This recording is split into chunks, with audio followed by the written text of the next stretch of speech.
When she didn't walk away, he glanced up at her. "Julie?" he asked her directly. She sighed and offered a small smile. "I guess you know me too well, sweetie. I have a favor to ask." "Of course, I'll do anything for my favorite waitress, especially on our last night together. Well, unless you want to run away with me," he joked lightly. When she gave him a hesitant smile instead of the usual playful banter, his mood shifted to concern. "Really, Julie, what can I do for you?" "Don't turn around, but there's a young woman in the last booth who needs your help.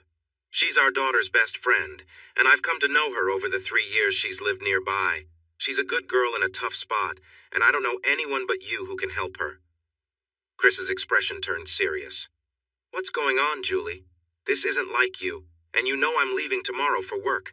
I can't stay and help anyone. You'll need to ask someone else." Without answering, Julie waved the young woman over, signaled for her to sit, and then took a seat herself. The girl placed her backpack and a small suitcase on the floor and sat down across from Chris. He looked at her in surprise. She was stunning. Dressed casually in faded jeans and a hoodie, her face was striking. She resembled a movie star. "Chris Alexander, this is Joe Kennedy. Joe, this is Chris Alexander. He's a new friend of mine. Well, he's been a friend since he arrived here over 6 months ago. He's the person in charge of renovating the historic bathhouses along Bathhouse Row, and I happen to know he's a really good guy. Trustworthy and mature," his boss said when he visited the job sites. "Chris, Joe is a star athlete at Hot Springs High School who graduated with high honors. She's a wonderful person, smart, and very mature for her age. She's had to be, because her family situation is quite difficult. She needs your help, and she needs it tonight. I know you're headed to Fort Worth, and Joe needs a ride with you. No, she's not in any legal trouble or something like that, but she really needs to leave this place, and she needs to do it soon. She was going to take a bus, but I asked her to wait and see if you could give her a ride. Listen, Joe just found out she got a scholarship to TCU in Fort Worth, and she needs to get there and prepare for the next semester. There's more to her story, but really it comes down to this. Can you give her a ride tonight?" Chris took a moment to gather his thoughts, his mind racing as he tried to understand enough to make a good decision. He looked at Julie's worried expression, then at Joe, who seemed calm and determined. He asked, "How old are you, Joe?" In a sweet voice, she said, "Today is my birthday. I'm 18. He glanced back at Julie's hopeful face, then turned to Joe, pointing at her backpack and small suitcase. "Is that all you have?" "Yes," she replied simply. With his mind made up, he said, "Joe, I'm on a tight schedule. I plan to drive through the night, crash for a few hours at the company apartment, and head to the office around noon. I can take you to your new place if it's close enough. If not, I'll arrange a taxi." Julie opened her mouth to speak, but Joe quickly said, "That will be fine. Thank you for the ride." Joe picked up her backpack and suitcase. She and Julie hugged for a few seconds before Joe stepped back, waiting for Chris to stand. He put a $20 bill on the table, told Julie he would miss her, and smiled at Joe. "Let's go." Joe followed him outside to his company truck. He opened the back door, placed some boxes in the truck bed, adjusted his things, and set her bags in the clear space. She reached for the door handle, but he opened it for her and motioned for her to get in. Once she was seated, he closed the door, walked around to the driver's side, and started the truck. As they drove away, Joe waved at the restaurant. He saw Julie standing at the door and gave a quick honk as they headed toward Highway 270. Joe stared out the window for a bit, then asked, "How far are we from Fort Worth?" "Probably 5 or 6 hours, depending on how many stops we make," he replied. "That's why I drive at night. During the day, it takes longer because of the traffic." They rode in silence until they left Hot Springs. Chris turned on the XM radio to Willie's Roadhouse just in time to hear Johnny Cash sing "Sunday Morning Coming Down." He tapped his thumbs on the steering wheel and sang along, not caring that Joe was watching him with a smile. He would drop her off in Fort Worth, and after that they would probably never see each other again. So her not appreciating his singing didn't really matter. Waylon and Jesse sang "Storms Never Last," and then Waylon, Willie, and Jerry Jeff took their turn with "Luckenbach, Texas." That made Chris want to sing along. Joe knew the words, so she joined in. Dottie West was singing "A Lesson in Leaving," but he wasn't paying much attention to that. Instead, he turned to Joe and asked, "So, did you grow up in Hot Springs?" She laughed a little. Not exactly. I went to school there for 3.5 years, but before that, we lived in little towns like Boonville, Bluffton, Sims, Washita, and Mount Ida. Then my mom met a chicken farmer near Pleasant Hill, just south of Hot Springs. My mom had big dreams, but she could never quite leave the Ouachita area. Chris laughed. So, you're Joe from the Ouachita? Don't say it, she replied, though she smiled a little. Johnny Duncan and Janie Frick, he added. She really liked them. But you aren't a cowboy. This isn't 98. I'm not a sweet country girl, and this isn't the Bill Mack show, so I guess that's where it ends. Oh, come on! You've got to see the funny side me stopping for coffee, you hitchhiking, Texas-bound, all snug in your worn jeans. Well, you aren't the best I've seen, but your plates are from Tennessee, so there's that. Want to stop for some Strawberry Hill? I'm only 18, you could get in trouble, she said, pretending to be shocked. You know we should do this. Ready? I'm not singing a duet with you. Your voice. Come on, just sing with me. It'll make the trip more fun. He beamed until she finally smiled back at him. Then he started singing, Life can be great on the interstate when you're driving through Arkansas. I won't forget the day I met the girl from the Washita. Joe shook her head until he got to Janie's part. For a moment, she hesitated, then sang in a clear voice. She said, Thanks for stopping. My name is Joe. You look like a cowboy to me. When she finished, he paused, amazed by how well she sang. She gave him an urging look and waved her finger. He cleared his throat and sang, I said you're not bad for a country girl, all snug in your worn jeans. She jumped in, singing the chorus loudly. Wild as a raging river is she. Joe holds my heart in her hand, sweet country girl. I'd give the world just to be your steady man. They finished and laughed together. Joe playfully asked, So we just met, and I've already got your heart? Depends, he replied.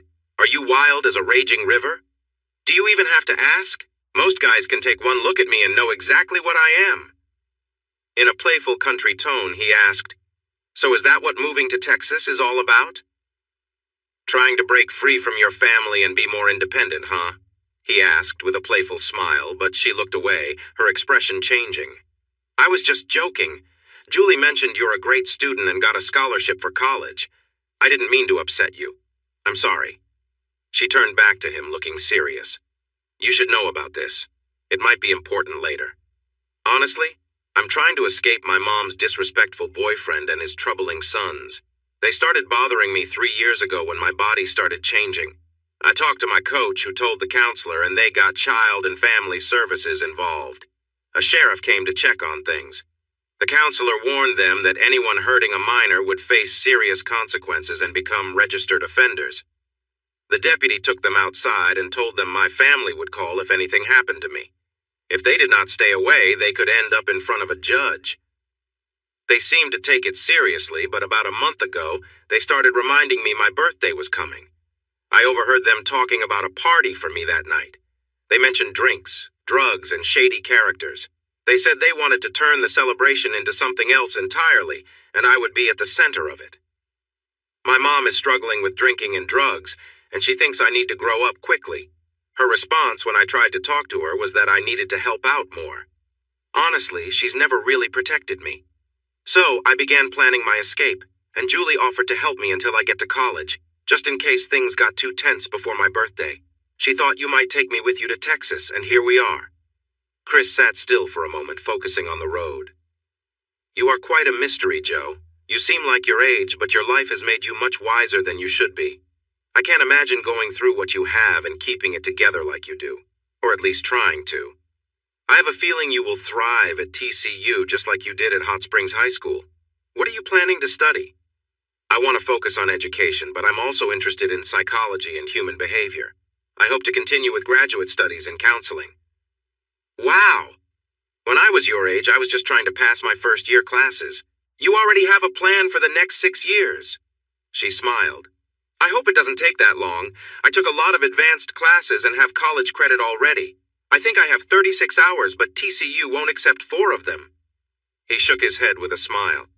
A mystery wrapped in wisdom. And I guess you think you're very smart too? What's your IQ? I've been told I could join Mensa, but I'm not sure about that. What about you? You studied engineering in Tennessee and managed all those workers fixing the bathhouses.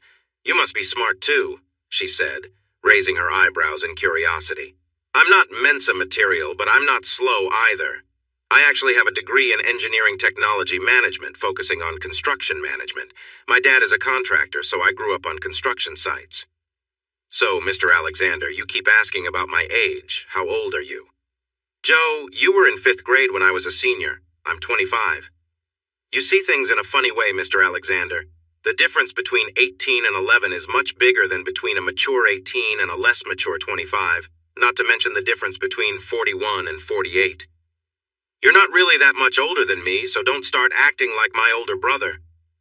After she said this, she wrapped her arms around herself, and they sat quietly for a while. He thought about her words and realized she had a point. She was a very mature, independent, and confident 18-year-old, while he felt less so at 25. Sure, he was confident around construction, but in social settings with women his age, he felt shy and unsure. He hadn't always felt this way. He was a star athlete in high school and had even been elected president of the Student Government Association at university in his junior year. He made the dean's list every semester, was part of a popular fraternity, and had many girlfriends before he fell in love and it all went wrong. His sigh caught Joe's eye. Do you want to talk about it? I'm a good listener. He let out a forced chuckle. I think I'll pass. It's something I want to forget. Something or someone? She probed. What's her name? He glanced at her for a moment, paused to think, and then calmly said, Ready for a break? I am, and we're arriving at Texarkana. She agreed, so he stopped at Flying J, refueled, and went inside. On his way to the restroom, he noticed Joe by the pizza display, surrounded by a couple of big truckers who were a bit too close for comfort. She seemed unaware and in control. He walked over, called her name, and when she turned to him said, Don't worry about the pizza. I have grilled subs in the truck. Just grab a drink and I'll be out in a minute. The truckers looked at him like he was taking their young companion away, but he ignored their stares and continued on to the restroom. When he returned, he didn't see Joe.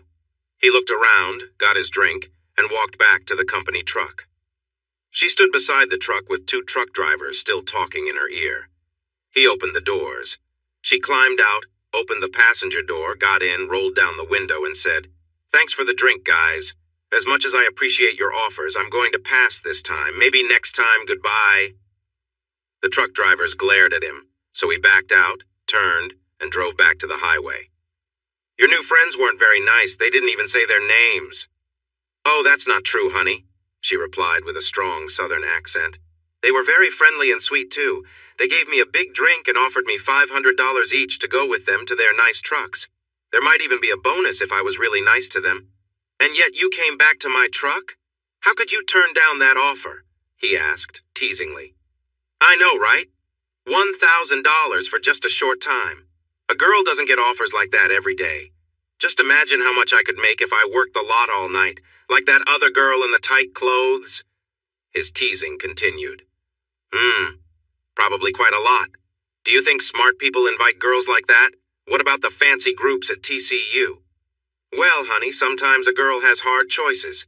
Getting treated poorly for 5 minutes for $1,000, or getting back in the truck for another 3 hours with someone who judges me. It's not the easiest decision I've had to make. Her anger was clear, and he was confused by her reaction. Then he thought about what he said and how he said it. Suddenly, he felt embarrassed. I'm sorry, Joe.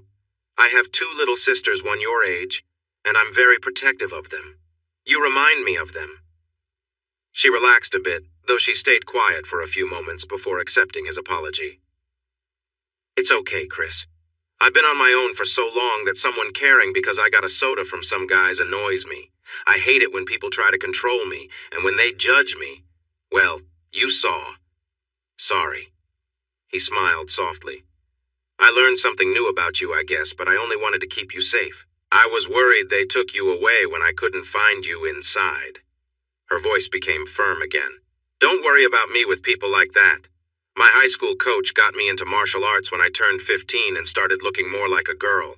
She knew the family I was living with and that I needed to be able to take care of myself. It turns out I'm quite good at it, though my teacher doesn't like how fierce I can get when I'm angry. But believe me, No one gets to use this body without my permission, not even big truck drivers or anyone else. That's not to say I'm completely inexperienced, but I make my own choices about who, when, how, and how much. Is that clear enough for you? I don't need your help. I can take care of myself." He knew he should stay quiet, but she was getting under his skin. "Okay, tough girl. You can handle your own problems." She laughed. "Thanks, but I'm more like a superhero with computer skills. I'm a bit unpredictable, too." "A superhero?" he asked. "You know, like Elizabeth Salander from the Millennium Trilogy. Not familiar? How about the girl with the dragon tattoo?" He shook his head and shrugged. "Kids these days." She laughed and playfully punched him on the shoulder. "You're so out of touch. I guess that explains why you like old country music." "And that explains your attitude, Miss Youngster." She chuckled. "I guess we are from different generations." He took a moment to admire her figure in the dim light from passing cars and thought, what a pity. She was quiet for a bit, and he was deep in his thoughts. This whole night felt strange, from Julie's request to stepping outside his comfort zone to how easily they talked and sang together tonight, was unlike anything he had experienced before. Their conversation was unusual. The girl seemed extraordinary. If she had really gone through what she said, and Julie's words seemed to back it up, then if she had faced those challenges and only came out with a tough exterior, she must be really smart. Oh, she showed a few annoying traits too, like asking for drinks from risky people, getting upset about his willingness to help, showing a quick temper and having a sharp tongue, among other things. But she had to be stepping out of her comfort zone as well. Traveling to Texas with someone she barely knew, starting midterm at a pricey private university without any support except scholarships. This couldn't be easy for her either. Speaking of which, now comes the important question. "Joe, I just realized that today is December 18th. The fall semester is finished, and it's at least 3 weeks until spring starts. I doubt anyone will be at the dorm to let you in when we arrive around 4 a.m. Where will you stay?" Without looking at him, she replied quietly, "You can drop me off at a motel. I'll get a dorm room tomorrow." So, whether she was really smart or not, Chris thought, she hadn't thought this through. She doesn't know if anyone will be available during the holidays, and unless she made special arrangements, her scholarships might not even be active until the next semester starts. Since she just found out about the scholarships, it seems likely she hasn't made any prior plans. "My new apartment is just a few miles from TCU. Why spend money on a motel room when I have an extra bedroom available?" It was too dark to see her reaction, but he could sense her hesitation. He quickly added with a light tone, "No pressure, Joe.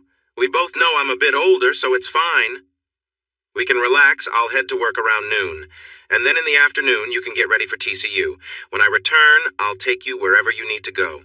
She softly replied, "You don't need to do that. I'm okay." Keeping his playful tone, he said, "What are friends for? Julie asked me to look out for you until you started college. Letting you stay in a room that's already paid for is easy for me. Plus, I'm sure it has a lock, and if you're worried about me, you can just put a chair against it." "Oh, you're not that intimidating, Mr. Alexander. I've dealt with tougher people than you all my life. You have no idea about my mom and her struggles." Her anger and hurt showed just how scared she was. She might be brilliant and attractive, but she was still a young girl far from home. He kept up his calm demeanor. "All right, it's settled then. You'll stay in your own room, get your tasks done while I'm at work, and afterward, I'll take you to the dorm. I might even treat you to brunch since we've been traveling all night." She perked up at the mention of food, making him wonder when she last ate. They were now cruising through Dallas, and they had about 31 minutes left to reach Fort Worth. Following the cheerful voice of the GPS, she guided him to the Clear Fork Apartments, telling him to stay on Interstate 30 for 21 miles and then take the exit onto Chisholm Trail Parkway. They discussed whether to eat and then sleep or vice versa. Joe suggested they eat first, so that's what they decided. Chris took the exit for university and stopped at Southern Pancake and Waffle House. Joe picked the famous German pancakes, which came with butter and powdered sugar. The waiter, who seemed quite taken by Joe, squeezed fresh lemon on her pancakes. After trying a bite, she gave it a thumbs up. Chris felt a bit uneasy looking at all those carbs and sugar, so he focused on his ribeye steak, 3 eggs, grits, and biscuits, enjoying his coffee and milk. Joe quickly finished her meal and started eyeing the leftovers on his plate, so he set down his fork, patted his stomach, and pushed his plate toward her. "I'm finished. Would you like some protein with all those carbs?"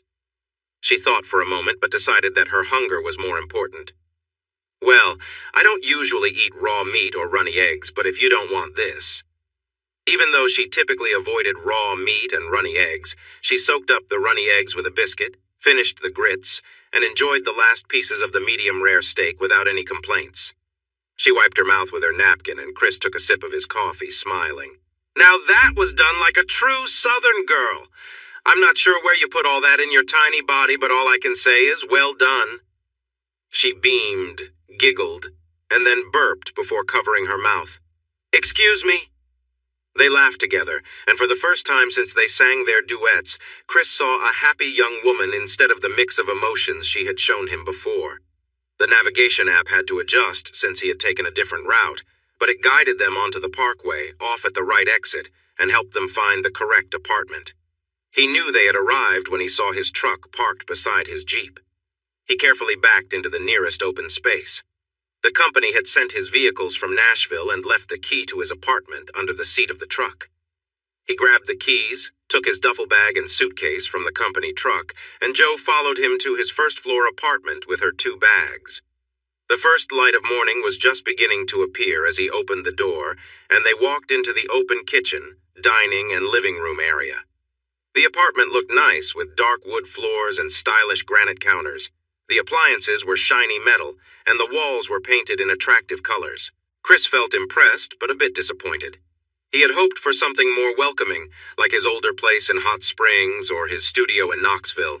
However, they did honor his request for comfortable furniture. He disliked the big, fancy couches and chairs his wealthy friends preferred. Joe was amazed.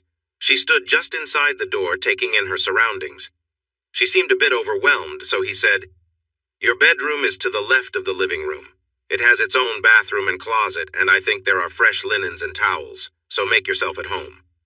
My bedroom is down the hall to the right. If you need me, call me. If not, I'll see you after work this afternoon." She stood still, so he gently nudged her and jokingly said, "Let's check if your room has a lock." She followed him through the kitchen and living room, still amazed by everything around her. He led her to the bedroom door, looked at the handle, and said, "Yes, it does lock. Looks like you'll be safe after all." Then she caught herself and said, "I could handle you, Alexander. Just try me." She pushed past him into the room and closed the door firmly, but not before hearing him say, "I get it. You decide everything. Good night, tough guy." He arrived at the office at 1 o'clock, just in time for a meeting with his boss and several higher-ups. He wasn't expecting so many people and felt a bit nervous sitting at the table with them. They seemed to know a lot about him and appreciated his work on the Bathhouse Row renovations, which he finished on time and under budget. The big boss, Trey Beck, shared their goals and what they hoped for him in his next project. At just 25, with only 3 years at the company, it was surprising to be treated almost like an equal by such important people in a major construction company. While he had spent 10 years learning about construction with his dad's business back in Tennessee, he still felt like a small player mingling with the top management of a Fortune 500 company. After the meeting, they wrapped things up around 3 o'clock.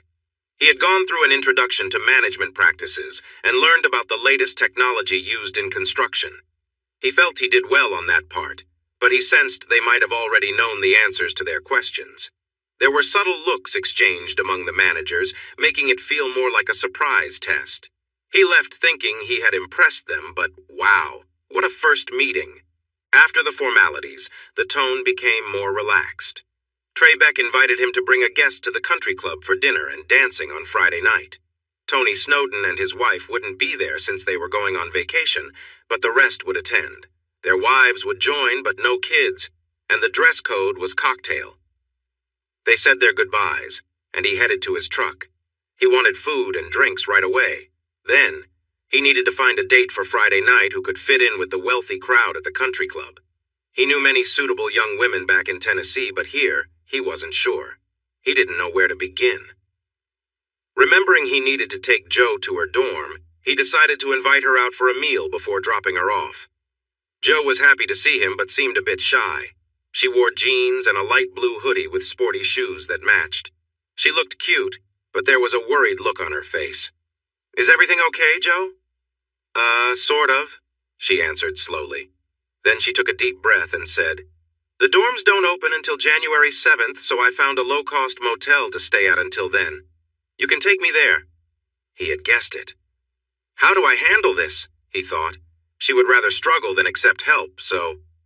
"I see you have your bags ready. Can we grab a bite to eat before you check in? I'm pretty hungry." "Sure, but I need to check in by 7 or I lose the room," she replied, sounding more confident. "Great. Is it okay to take the Jeep?" "Is that your bright orange Jeep?" she said with a teasing smile. "I thought it belonged to a young college kid." "It belongs to a proud 22-year-old student at the University of Tennessee," he replied. "The color is a bit bold, more like the other UT in Austin, but it was the best I could find back then." She laughed and looked surprised. "You were 22 and thought that was cool? You really are a bit childish, aren't you? Do you want a free meal? Or do you want to keep teasing me?" he asked playfully, pretending to be offended. She chuckled and walked toward the Jeep, stopping to look at it. "Too bright for you? Would you rather take the pickup?" he asked, pointing to his truck parked nearby. "You own that big truck too?" she replied, looking amazed. "Wow, a flashy Jeep, a fancy truck, and a nice place. How wealthy are you, Mr. Geek?" He tilted his head with a grin and replied in a playful accent, "I'm a young professional with comfortable parents, a decent job, and not much to spend my money on since I work long hours and my living expenses are covered when I'm working." "So what if I have 3 vehicles and a big apartment all to myself? I enjoy nice things, I have the means, and I like to treat myself. But if I can get you to hop in one of these, I'll gladly treat you to dinner." "You're not just a geek. You're a rich snob.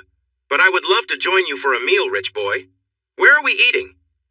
He opened the passenger door to the Jeep, let her in, and asked, "How about McDonald's?" Dinner at Papado's Seafood Kitchen was really nice. Joe enjoyed a lot of food and dessert, starting with shared raw oysters, boiled shrimp, and gumbo. They also shared a seafood platter and enjoyed a turtle fudge brownie with pecans and vanilla ice cream. Joe was full of excitement from the moment he politely seated her. She asked many questions about him, captivating him with her bright emerald green eyes, which had been hidden in shadows the night before. By the time she pushed her chair back and looked at the dirty plates on their table with surprise at how much she had eaten, saying, "If I eat another bite, I'll burst," his view of her had changed in a big way.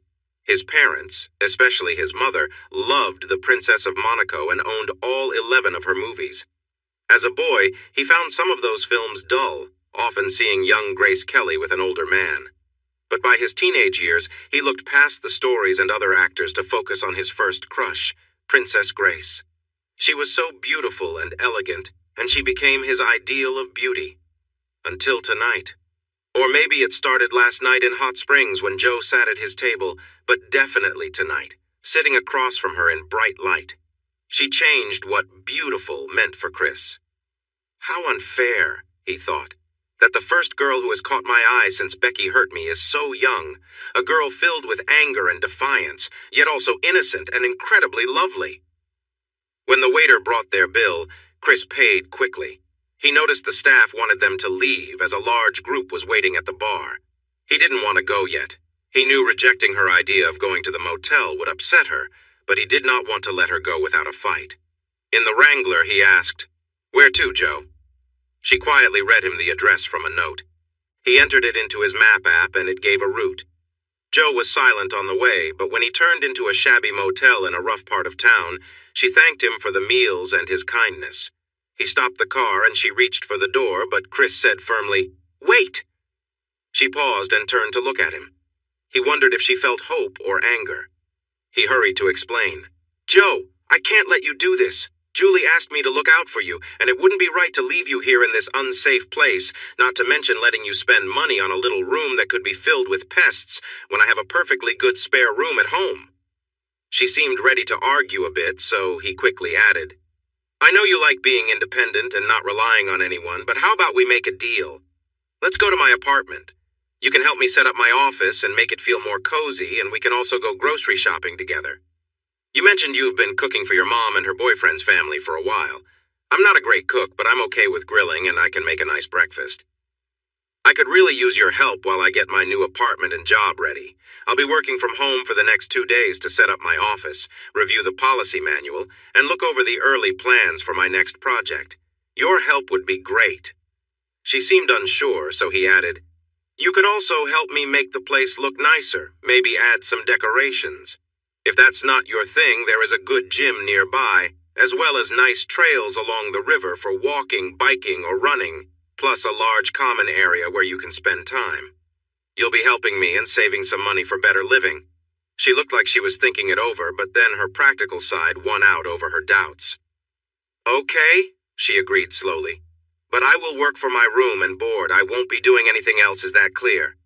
"Yes, of course. You get to decide everything." "Stop it," she said with a quick smile. "I get it, so let's move on. Let's head to my new place." She caught herself and quickly adjusted. "I mean, let's go to your plain new apartment and see if we can make it less cold and uninviting. But first, we really need to go grocery shopping. There's nothing to eat or drink in that big kitchen." "And we don't have pots, pans, or plates either, do we?" he asked. She shook her head, so he used Apple Maps to find the nearest Costco or Sam's Club. Costco was closer, and he had a membership, so it was an easy drive. The kitchen items Chris had in storage were old from college and in bad shape. He had hoped to include them in the high rent, but since that didn't happen, he decided to buy new things a young professional should have for entertaining. They started with kitchen tools and then picked out tableware and dining supplies. She had a good eye, read the labels carefully, and chose items that matched or looked nice together. Soon, their apartment filled up with boxes, so she went to get a cart for grocery shopping. Buying in bulk at Costco was more than what a single guy needed, even with a roommate who loved food. They decided to get essential items there and shop for the rest at a regular grocery store. This choice took them to a nearby town called Burleson, which had an H-E-B grocery store. Chris's friends at Hot Springs were from South Texas and often talked about how great H-E-B was, comparing it to local stores. He was eager to drive a bit to check it out. It had everything they promised, a wide variety of items and good prices.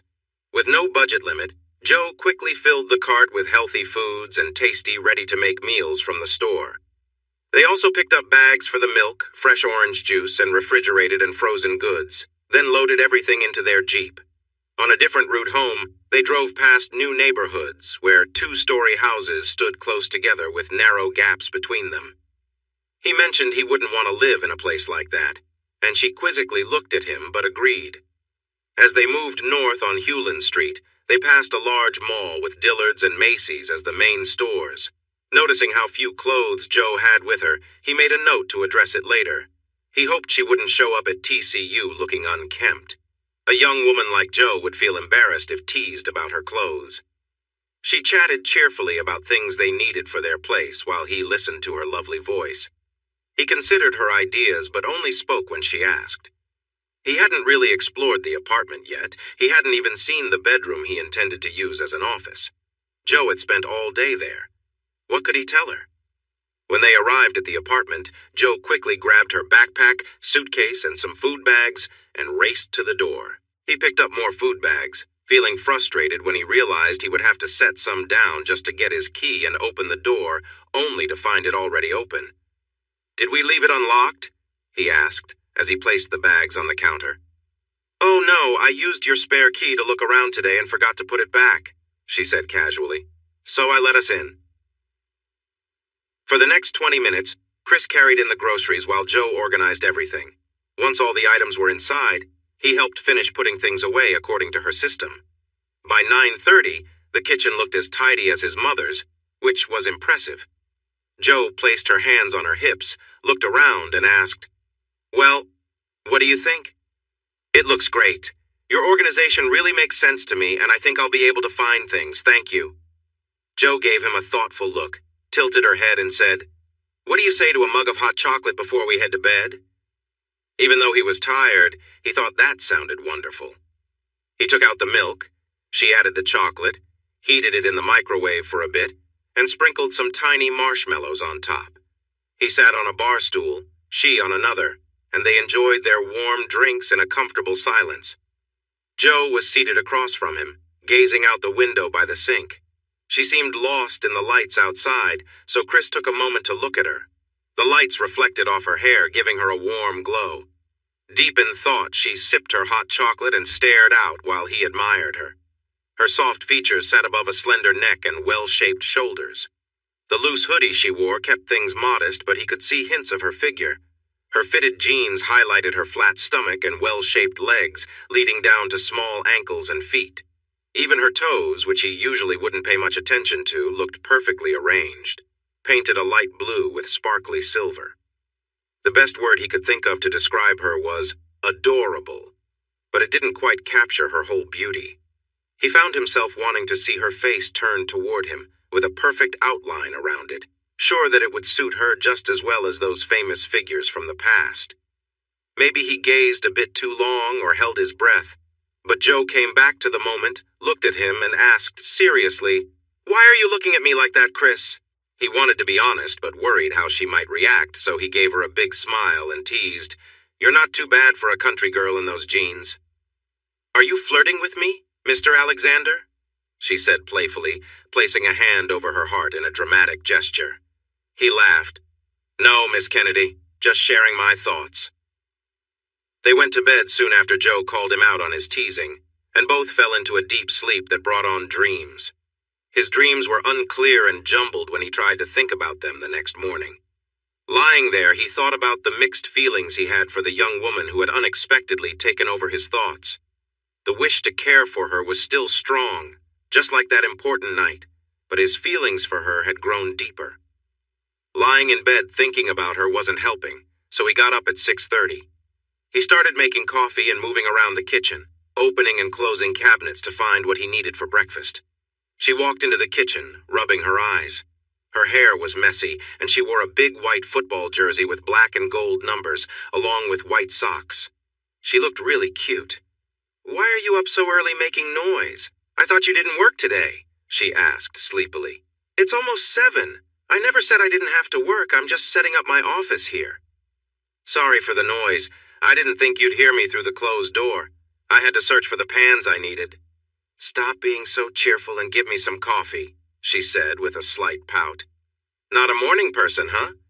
She nodded in agreement, her expression showing a mix of annoyance and tiredness. He handed her a cup of coffee, some sugar, and a bottle of flavoring she bought last night. "Need anything else for your coffee?" "You tease me at your own risk before I have my coffee," she mumbled before taking a sip. Chris turned back to breakfast and asked, "I'm making scrambled eggs, sausage, grits, and biscuits. Do you want some?" She definitely did. 2 of each. He shook his head at how much she could eat and still stay so slim. It was another mystery about her. As she ate, she praised the breakfast, her enjoyment clear from the happy sounds she made with each bite. He loved listening to her even more than eating his own meal, and the food was good. She helped clean up the kitchen, chatting excitedly about the meal, the new tableware, and how well they organized everything. He noted that giving her coffee and food first was the way to go for easier conversations. He could have sat there all morning, enjoying her cheerful voice, but she was ready to work on his new office, which was actually the smallest bedroom. A dresser and a bed took up most of the space, so Chris moved the dresser into the closet and the bed into a corner of the room. This opened up more space for his office. He took out his office chair and glass-top desk from storage, and they worked together to set them up in the newly cleared area. She teased him about the jumble of cords and chargers he had for his personal laptop, work laptop, printer, iPad, iPhone, and company phone. He added a wireless keyboard and mouse, set up the Wi-Fi, and connected the Bluetooth speakers. The computer desk and table were messy, but in a tidy way. She shook her head at him. "Do you really need all these gadgets?" "Hey, my phone is really old and ready for an upgrade, and my iPad is a generation behind. Sure, my laptop is new, but I got a great deal on it during a sale." She pulled an old iPhone from her pocket and held it up. "Yours is a XS, mine is a 6S, but it still works great." He laughed, but then turned serious and asked, "Do you have a laptop for school?" She looked away. "No, but I think the school has some. My other Dell is tucked away in the closet. I bought it last year and it was really good then. I moved everything off it and backed it up. If you think you can use it, we could update it and set it up for school. What do you think?" Chris, you're too kind. I can't keep accepting your help. I'm not someone you need to take care of all the time. Joe, I have a perfectly good laptop sitting there and I don't need it. I could recycle it, but I'd rather give it to someone who can use it, no strings attached. She sighed, put on a smile, and said, Thank you, kind sir. I can definitely use that. I guess it's kind of like recycling.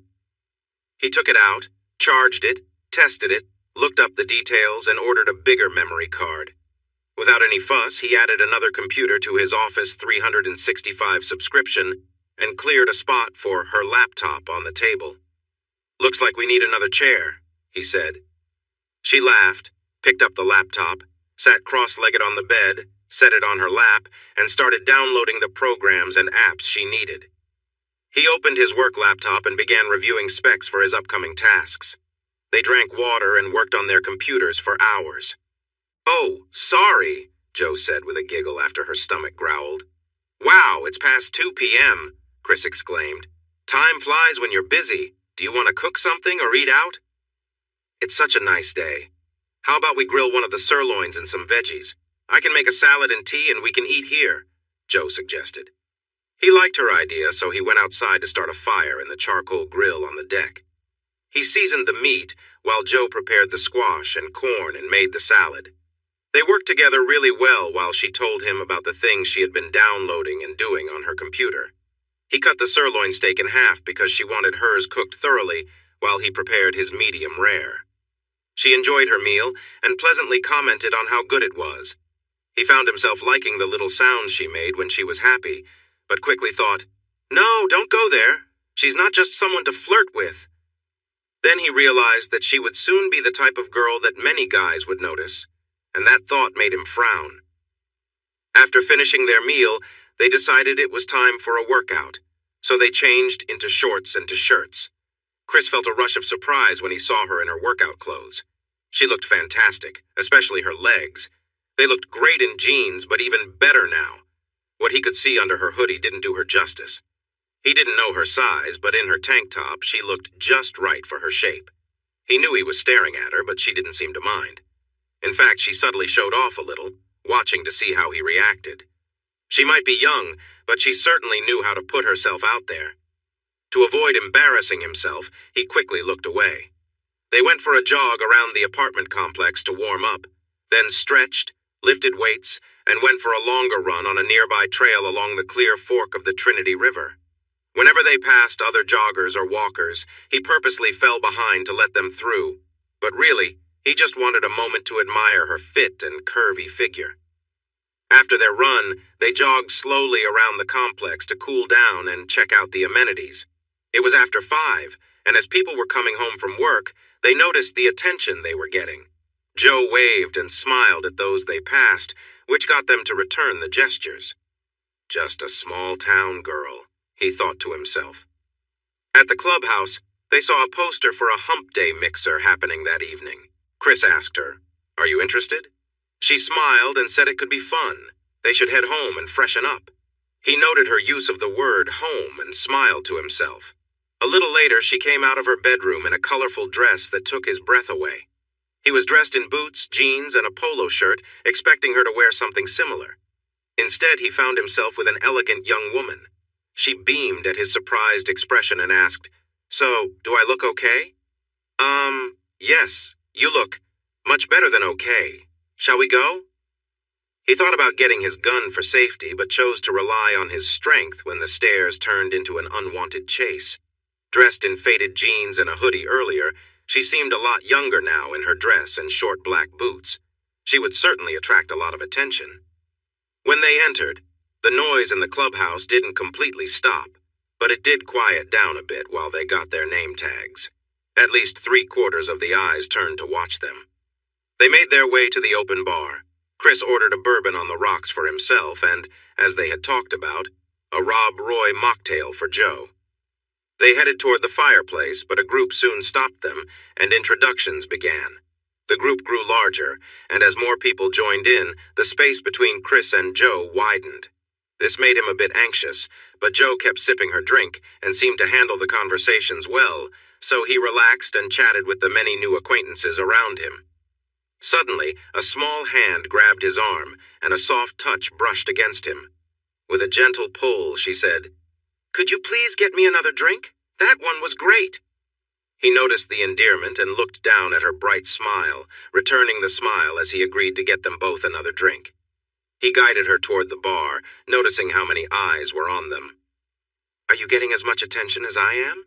she asked softly, flashing him a bright smile. Chris chuckled and smiled back. "I don't think so. You look especially stunning tonight. I bet every man here has taken a good look at you, and some seem determined to come closer. Every time I looked up, there were more people surrounding you." "These 20 and 30-year-olds are a lot bolder than the teens I usually see," she replied with a grin. "Except for you, of course. You're such a perfect gentleman." He sighed internally, knowing his thoughts weren't as noble. "You seem to be handling it all well. Are any of them standing out, or just the crowd in general?" She laughed. "The tall blonde in the fancy jacket, the flashy man in a cowboy outfit, the muscular one in the tight shirt, and the tall woman with dark hair are probably the worst. Do you mind if I stick by your side for the rest of the night? I don't feel comfortable with them. I've heard about things like date rape drugs, and they kept trying to buy me drinks." Chris felt a sense of alarm at her words, but kept his calm exterior. "I doubt anything bad would happen while you're with me, but it's smart to be careful. You know the rules. Don't leave your drink unattended, and don't take a drink from someone you don't know. If someone asks you to dance, make sure a trusted friend watches your drink while you're away." "Oh, I know all the rules. They taught us these things in school. This is just the first time I really understood why. School dances aren't the safest places." For the rest of the night, they acted like a couple. As they talked with others, Chris appreciated how easily Jo connected with people much older than herself. Her smarts and humor made her age seem unimportant. They chatted with a variety of people at the upscale apartment complex in Fort Worth, Texas. Chris learned that Jo was confident, charming, and had a great sense of timing in her laughter and comments. In fact, she was the best companion he had brought to an event like this, even better than Becky or the sorority president from his sophomore year. That thought kept coming back to him as they mingled. When they finished with their group and went to get drinks, an older couple they didn't know approached and introduced themselves. Even though the invitation said casual, Carla wore a fancy casual dress and stylish leather boots. Ken had on a nice watch, blue blazer, and gray slacks. It was clear they wanted to impress the younger crowd, and they quickly made it known that they were wealthy. They had recently sold their big house and moved to this penthouse apartment, planning to travel the world. "We are curious people," Carla said. "We want to take a break from our busy lives and explore new experiences with new friends." Carla touched Chris's arm but looked at Jo. "Our children are away at school, and we won't be traveling until mid-January. We may be older, but we feel young at heart, and we're open to new adventures. We would love to spend time with you two. When can we meet?" Chris was trying to think of a polite way to say no when Jo excitedly replied, "Oh, that sounds like so much fun. You two look so stylish and elegant. I'm sure we could learn a lot from you. We're a bit busy until after the 1st. Can we check back with you then?" Carla seemed disappointed, but Ken was intently looking at Jo. He responded, "As my lovely wife mentioned, we would love to have you over any time. We look forward to your call after the 1st. Jo playfully looked at Ken, touched his shoulder, and said, "Oh, you'll definitely hear from us. We can't wait." Then she turned to Chris and said, "I need to go to the restroom. Could you please get me a fresh drink and meet me by the bar?" "Nice to meet you, Carla and Ken." Chris was both amused and curious about how well she handled what could have been an awkward moment. How did she think of that so quickly and deal with it so calmly? He admired her quick thinking. Then an idea struck him. Could she be the person to take to the country club, to meet his bosses and their wives? It seemed silly given her age and background, but she was fitting in well with the different people tonight. She managed a small problem while he, the more experienced one, stood there unsure. With that thought, he decided to see how she would do in different conversations. They talked about world events, where she surprised him with her knowledge, sports, and local politics, which neither of them knew much about. She handled that topic nicely by explaining she had just moved here and asked others for their thoughts on candidates and issues. As the 2 hours went on, he noticed she had a special talent for getting people to talk. Her interest in what others had to say made them open up more. She was impressively calm and aware for someone her age. Back at the apartment, he praised her for how well she managed conversations and offered her hot cocoa with marshmallows. They sat on the couch, positioned to talk face to face. "Joe, 3 of my bosses asked me to bring a guest to the country club Friday night for dinner. Would you like to come?" She didn't look away. In fact, she gazed into his eyes. "Are you sure? That seems a bit beyond what I'm used to, and I wouldn't want to make you uncomfortable." "That's not a worry for me. After seeing how you connect with people tonight, I'm confident you'll impress them just as much. You interacted with many different people easily, and you seem comfortable talking with older folks, which they are. I'm sure you'll do great and have fun. So, if I'm not a concern, does that mean you'll come?" "Chris, I don't really have anything to wear for an occasion like that." "Maybe you should consider Claire, that pretty brunette we met tonight. She's single and wealthy, so I bet she knows the country club well." "I want you to come, Joe, not her. We passed a mall with stores like Dillard's and Macy's earlier. I'm sure we can find something nice for you. I'll buy your dress and even treat you to a visit to a salon if you agree to join me. You'd really be helping me out." He was captivated by her smile and excited when she nodded her head in agreement. It was a small step, but it felt good, moving away from the feelings of resentment and mistrust that had held her back. They left for the mall at 10 so they could arrive when the stores opened. The sales lady at Dillard's was happy to help Joe. "You're a perfect size 4 in ladies' clothes and a size 5 in juniors. You look great in everything you try on. We usually help girls who wish they were smaller, so it's nice to help someone like you." There were many options available in those sizes, almost too many. After trying on several party dresses, Joe came out wearing a little black dress and 4-inch black heels.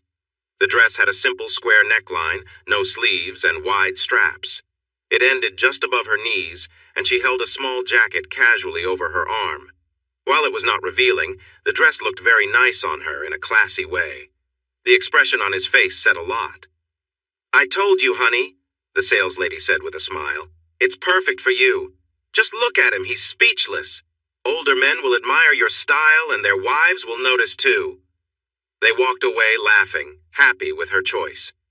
A few moments later, they called him to the front so he could pay for the little black dress and the black sweater dress with red and white trim and buttons that he was eager to buy.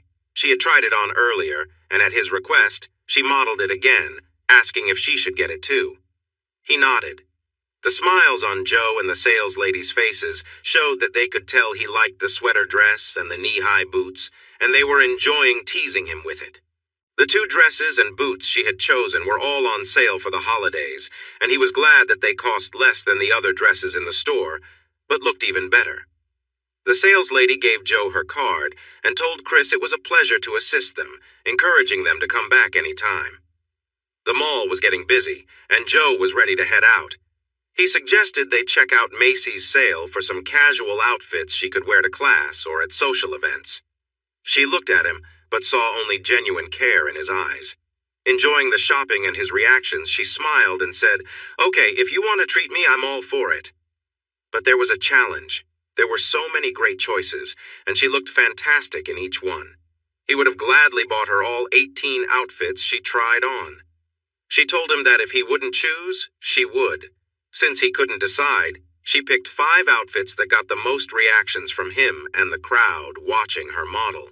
She also got a comfy jumpsuit she liked.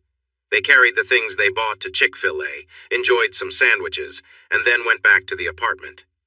Joe went into her room and he could hear her moving around. "So, am I going to get a fashion show now?" he asked with a smile. She popped her head out and asked, "Really?" "Of course, but this time I want a proper runway show." She let out a big grin and said, "Take a seat on the couch." She started with the casual jumpsuit, then showed off 2 sets of tailored pants and blouses, a pair of blue jeans with a stylish top, and finally surprised him with a red dress he hadn't seen before. "You just saw the little black dress, so this is my last one," she said, returning in a cozy sweater dress. As she walked around and wore the clothes, he held a throw pillow in his lap the whole time. The last 2 dresses changed everything for him. To make things more interesting, she played a DVD called Ballroom Dances. These are the kinds of dances we might see at the country club, right? He nodded in agreement. She took his hands in hers and said, "Since we've never danced, we need to practice so we won't feel embarrassed." He tried to calm himself, but he couldn't help feeling nervous while they learned the proper way to dance a waltz. She seemed to focus on the steps and guided him, which helped him relax. Chris's family had taught him ballroom dancing, as was expected in their social circle.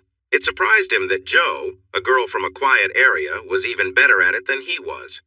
The same coach who got me into martial arts also introduced me to a class called ballroom dancing. I found out I was pretty good at that too, Jo explained, as if she read his mind. They took turns dancing waltzes, polkas, two-steps, foxtrots, and even the tango. She was light on her feet, anticipating his every move, making them dance like they had practiced together for years.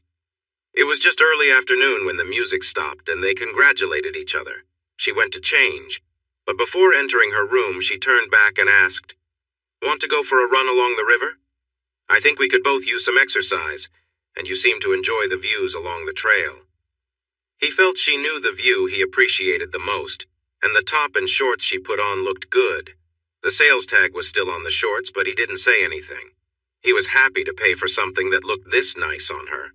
It was a bit chilly for her running outfit, but the only change he noticed was that the top fit snugly. They ran side by side until they came across other people on the trail, then he would drop back and run behind her. When he caught up again, he saw her playful smile, and he knew she was aware of his attention. At that moment, he didn't mind. Yes, she was younger than him. No, he wasn't going to pursue someone under his care. Putting those thoughts aside, she was everything he found attractive, at least in looks. The tension and mood swings she had before seemed to have faded since they moved into the apartment. He fell behind to let a bicyclist pass, and she caught him looking when she glanced back. She smiled and gracefully continued running ahead. If she didn't mind his admiration, he intended to appreciate her while he could. They stayed in that night. They watched a movie, ate popcorn, and drank hot chocolate.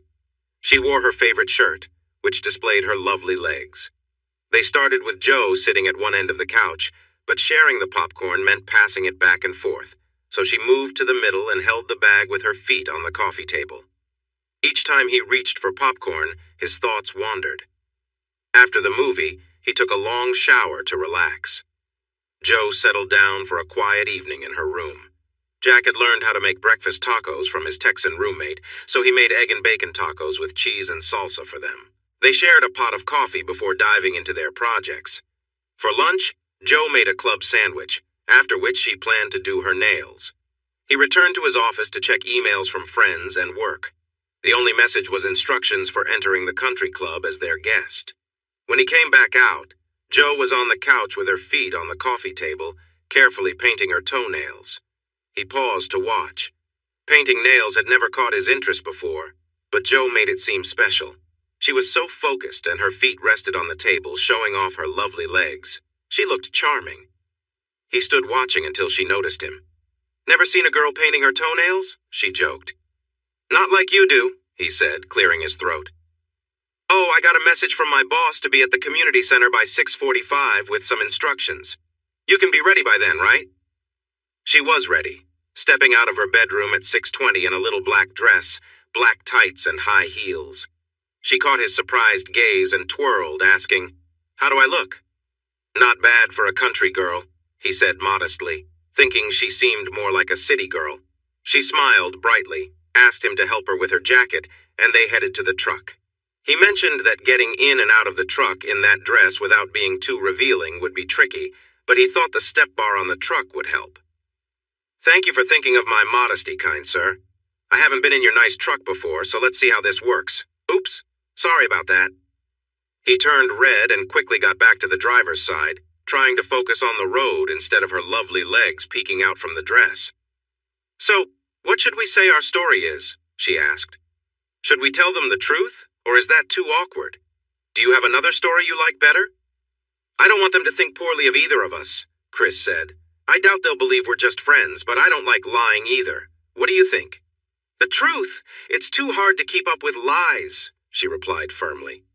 The valet was more than happy to help Jo out of the tall pickup truck and was rewarded for his service. She thanked him sweetly, leaving him momentarily speechless, and he stammered, "My pleasure, ma'am." Chris thought this was quite a compliment, considering the number of women the valet probably assisted each night. He walked to her, offered his arm, and led her through the front door. The host took their information and guided them to their table. His confident date clung to his arm, which tested his calm. There were many ways this could go wrong. Neither of them had to worry. The guests waiting for them were impressed by Chris's dark suit and amazed by Jo in her little black dress. This was the world Chris grew up in, so by the time everyone was introduced, he felt comfortable, even though they were his bosses and their spouses. Jo, given her age and background, had every reason to feel nervous. In fact, she should have felt out of place, but she didn't show it. Chris knew her well enough to notice the slight tension in her smile, but no one else did. She greeted everyone confidently and accepted handshakes and friendly gestures gracefully. She repeated each name after introductions to help remember them. Jo seemed calm, sure of herself, and relaxed. Sandra Beck turned to Chris, tilted her head, and said, "I see you don't remember me, but you were much shorter the last time I saw you. I bet you remember your mom receiving calls from Sandy on her birthday, right?" Chris looked surprised. "You're Sandy Hardy Beck, her sorority sister? Of course, I didn't connect the dots, but now it makes sense. You always sent us birthday cards and gifts. It's wonderful to see you again." She smiled brightly, and Chris turned to Trey. "Why didn't you tell me? I knew you and my dad were friends, but I thought it was just because of your work in construction. When I got the suggestion from HR to hire you, I called your dad. He said you were determined to succeed on your own, so he told me to keep you in the dark and see how you did. So if you're wondering about all the tough jobs in your first year, you can thank your dad." He laughed and added, "So far it looks like you're doing great, and I know everyone here agrees, even your teams, and they're usually tough on their bosses." Sandra reached out and gently touched his hand. "We're sorry for the surprise, dear, but we promised your mom and dad." Chris laughed loudly and replied, "All I can say is, it's a small world. This is a lovely surprise." By now, all the elders had drinks, so Trey signaled the waiter to take their order. Chris asked for his favorite bourbon on the rocks, and Jo chose a new favorite mocktail. Rob Roy with Coke instead of scotch, plus a little seltzer. This drew curious looks from the other ladies, but they didn't comment. Instead, they began to ask Chris and Jo a lot of questions. "So, you two make such a beautiful couple," Sandra Beck said excitedly. "How do you know each other?" Chris and Jo shared a chuckle and exchanged glances. Good thing they were ready for this. Jo said, "You should tell them." With a big smile, Chris started a simple version of their story. Chris was working in Hot Springs to help fix Bathhouse Row. Jo had finished high school early. She was living with a friend who introduced her to Chris. She needed a ride to TCU, and Chris offered to drive her. During the trip, they became friends. Chris noticed the frowns on the faces of the three men, so he quickly explained that Jo was 18 and had left a hard family situation behind. He assured everyone that their friendship was completely appropriate.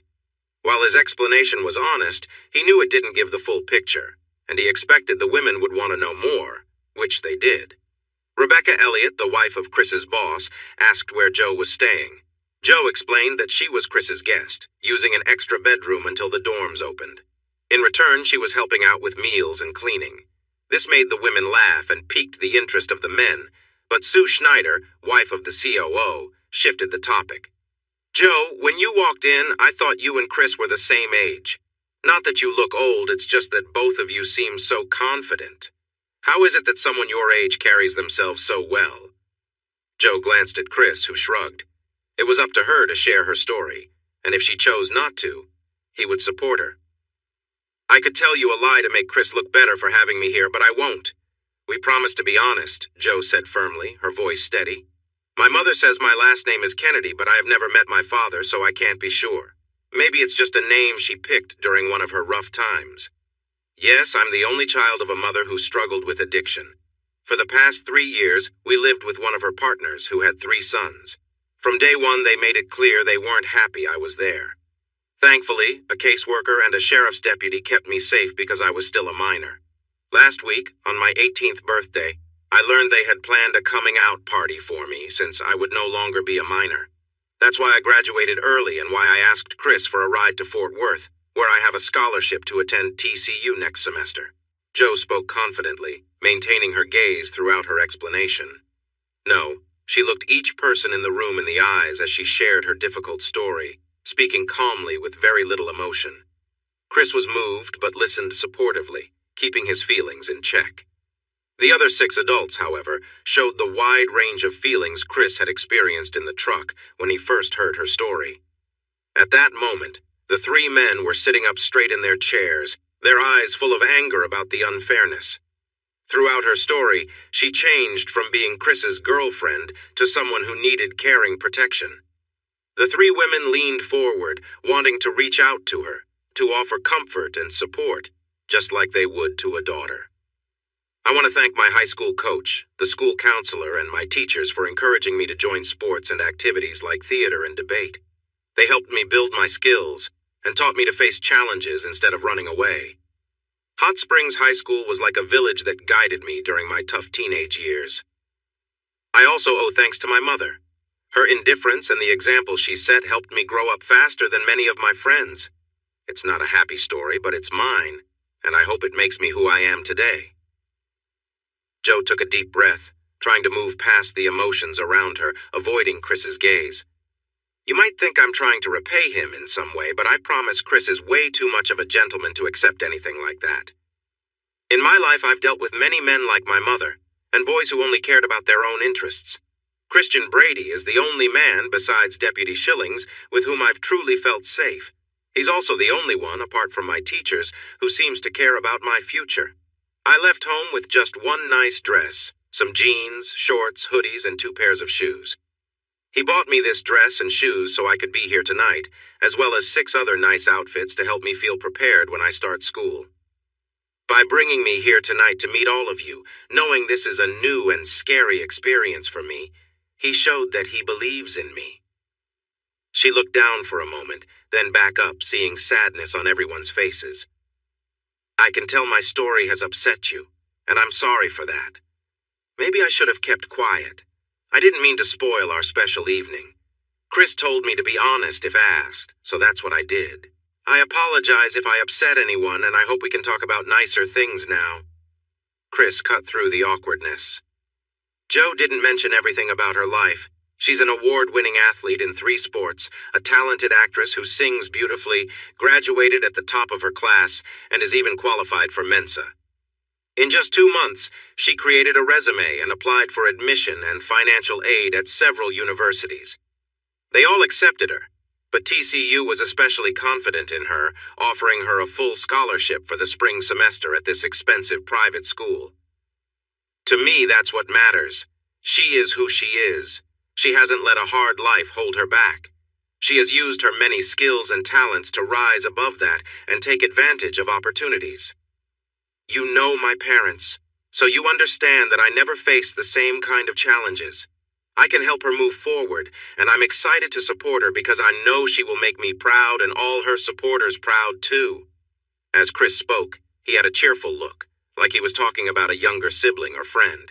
When he added that he knew Jo would make him proud, his glance and smile were full of emotion that everyone noticed, and Jo felt deeply.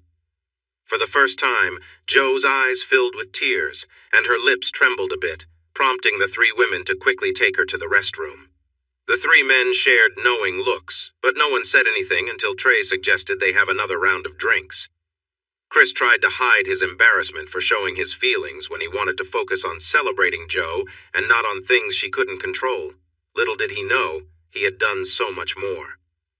When the women returned, the men had stopped talking about the Cowboys' failed season and were discussing the underdog Longhorns against the Georgia Bulldogs in the Sugar Bowl on January 1st, and the Horned Frogs' chances against the California Bears in the Cheez-It Bowl on December 26th.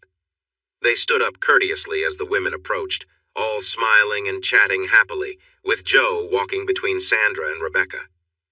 Jo looked a little shyly at Chris as she sat down, but he greeted her with a warm and friendly smile. Their waiter came over with a menu, and they looked it over before making their choices.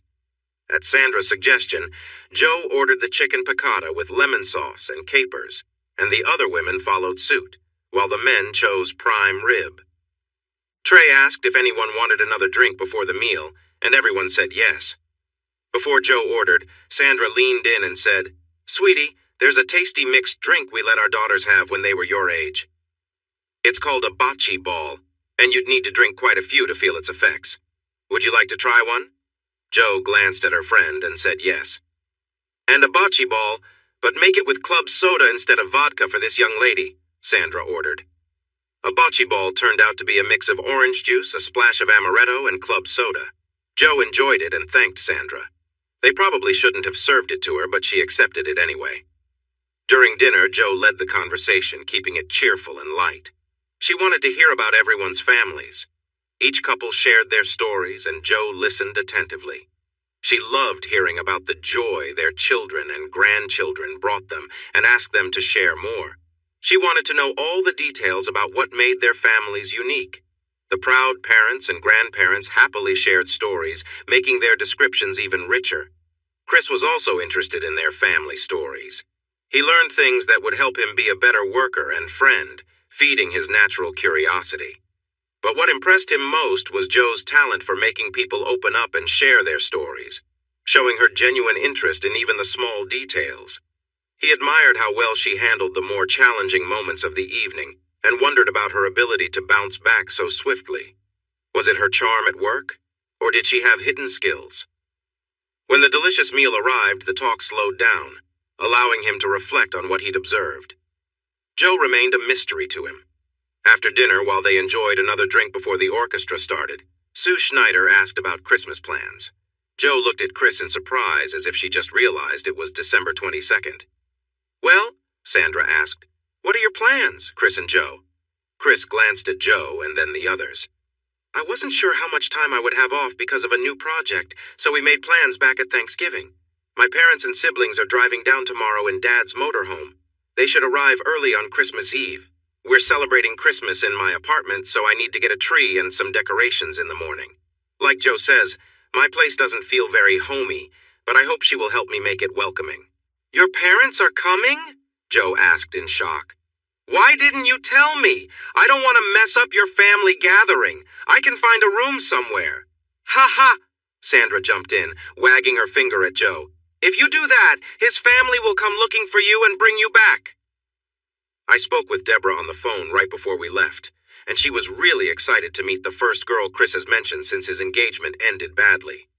Joe still looked worried, but Trey said, "Joe, they are the kindest people, and they will love you. Just relax and be yourself. You'll impress them just like you have everyone at this table tonight." As luck would have it, the orchestra began to play, and everyone got up to dance. "When were you going to tell me about this?" she asked, a bit upset as they danced smoothly together. "In the morning when we were going to get decorations. I thought you might react this way, but my family really wants to meet you. No pressure, Joe. They are truly nice people, and my little sisters promise they will be your best friends by Christmas." "What will they think of me, Chris? That I'm just after your money?" "Joe, that's not it at all. We have always welcomed students who couldn't go home during the holidays. It's just being friendly. The same goes for friends needing a place to stay. We Southerners believe in hospitality. It's not a big deal. They know you are staying in my spare room, and they don't mind at all. Please don't start doubting our friendship now." What did she mean by the first girl he's mentioned since his breakup? Have you talked to them about me? Of course. I talk to at least one of them every few days. I even sent them a picture of us at the mixer because they were curious about my new roommate. I see that look, but I'm being honest. My sisters think you look very nice, and they can't wait to be your friends. Mom and Dad just want to meet you. They even got you a gift, so we'll need to find something for them from you tomorrow. No, we won't. I have some money saved, and I'm going to buy gifts for your family and my roommate. You've already been so generous. Okay, we'll shop as soon as the stores open. I'll show you some pictures of my family and what I already got for them. You can ask all the questions you want, and I might have a few ideas too. But as for me, just being my guest tonight and charming my bosses and their wives is the best gift you could give me." She tilted her head and asked playfully, "Is it really? The best gift I could give you, I mean?" She smiled, and he turned a bit red but quickly responded, "Are you flirting with me, Lady Joe?" She giggled and pretended to be shy, but the smile stayed. After the dance, they returned to a table of laughing adults. "So, Joe, what did you say to your roommate to make him blush like that?" Sandra asked while taking a sip of her drink. "Oh, I was just having a little fun," Joe replied. "He's easily embarrassed about some things," she said with a smile. Chris looked down at his drink, trying to avoid eye contact. He turned even redder when everyone laughed at Joe's response. When the music started again, everyone moved to the dance floor. He felt fine dancing to the waltzes, foxtrots, and two-steps, keeping his distance while admiring her graceful moves. Then they played a tango, and watching her dance nearly overwhelmed him. She moved with such skill, and every time they separated, her hands would lightly touch his arms. It was hard not to get caught up in the moment. He wasn't the only one captivated. A small crowd gathered on the edge of the dance floor to watch her. His relief when the dance ended didn't last long, as the band switched to Rock Around the Clock. Joe danced with energy, and her beautiful dress really showed off her fantastic moves. Chris noticed less and less people on the dance floor, with everyone's attention now focused on them.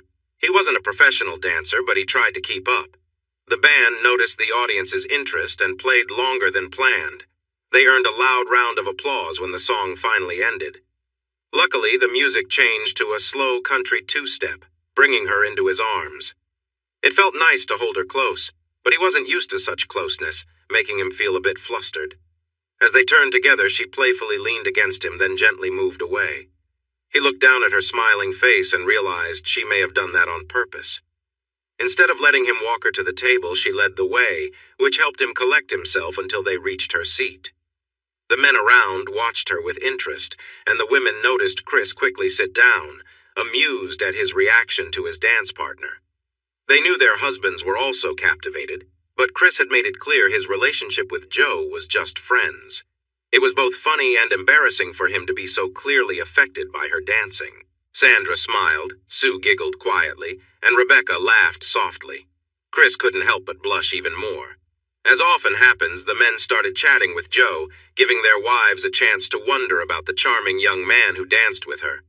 His questioning went on until his companion suggested it was time to leave for their last-minute shopping tomorrow. By then, he was relieved that he didn't hold any important secrets, or he might have shared them all. A group of young valets rushed to help Joe into the large pickup. They hung around while one of them assisted her into her seat, and she gracefully shifted her legs. Though her little black dress was modest, it still showed a lot of leg when she sat down. She knew this and flashed the boys a smile as a thank you. "I guess I won't need to tip the valet when you're with me," Chris said quietly. "I could barely get my keys, but you had 4 guys at your service." "Oh, so I'm your personal assistant now?" she teased. He figured it out. "Julia Roberts in Pretty Woman, right?" She laughed and nodded. When they arrived at the apartment, he opened the door to help her out of the truck, and he caught a wonderful glimpse. The view of her beautiful legs as she turned towards him was captivating. It got even better when she slowly got off the seat, placed her shoes on the step, and held onto his shoulder for support while taking his hand. He helped her down, and her dress fell back in place as he finally looked at her face. He couldn't tell if she was smirking or simply happy. They walked to the door together, her soft shoulder brushing against his arm. He unlocked the door, and she paused for a moment, stood on her tiptoes, and whispered, "I had a wonderful time tonight," before gently kissing his cheek. She opened the door and, for the first time, walked towards her bedroom with a lovely rhythm. He watched, feeling a mix of emotions. He needed another long, relaxing shower to ease the tension building inside him. She likely felt the same way. During breakfast, she asked him to show her all the pictures of his family on his phone and share stories about each family member. Then she looked at his mother and sister's social media pages. She was surprised to find his dad had a Facebook page, but noticed most pictures were of family, dogs, or hunting trips. Thanks to her earlier research, the shopping trip was quick and easy. She wouldn't let him see what she was buying, so he occupied himself with his phone while she shopped. She also wouldn't let him buy her anything else, even though they had just received an invitation to a private New Year's Eve party at the Clear Fork Clubhouse that morning. He had offered to get her something nice for the occasion. She said she had something suitable to wear, but couldn't resist glancing at the party dresses as she passed through that section. He noticed her pause for a moment over a dress before she moved on to the men's section to find something for his dad. Once she was out of view, he looked closely at the dress and thought how wonderful it would be as her Christmas gift. He bought it, had it wrapped, and tucked the bag among the other items he was carrying. To him, this shimmering silver dress was a gift not just for her, but also for all the men lucky enough to attend the New Year's Eve party. He felt good about his choice until he wondered what might happen if he dressed his young friend that way in front of a group of cheerful partygoers. Jo returned in less than half an hour with her final purchases, and they went out for lunch at a nearby restaurant. Later, they picked out a live 7-foot Black Hills spruce tree and a good number of decorations for the tree, the door, and the living room. He thought a simple cut tree would be enough, but Chris insisted on a live one, saying, "Because it's better for the planet. We can plant it after Christmas to help the air." He didn't argue, though he did wonder where they would plant such a large tree when they didn't own land in Texas. Setting up and decorating the tree was the first task, followed by putting up decorations on the front and back doors, the fireplace mantel, and other spots Jo wanted to brighten up. When they finished, he stood up to admire their work. The simple apartment looked amazing. Jo spent the rest of the afternoon carefully wrapping her purchases while he arranged his things in his closet, hiding 2 of Jo's gifts so she wouldn't have too many from her roommate under the tree. "Let's watch a Christmas movie on Hallmark," suggested his cheerful friend, who was wearing a cozy nightdress and decorated knee socks. She looked so cute, sitting on the couch with her feet tucked under her. He couldn't understand how she could sit like that. He thought it would be uncomfortable for him. Still, she really did look adorable.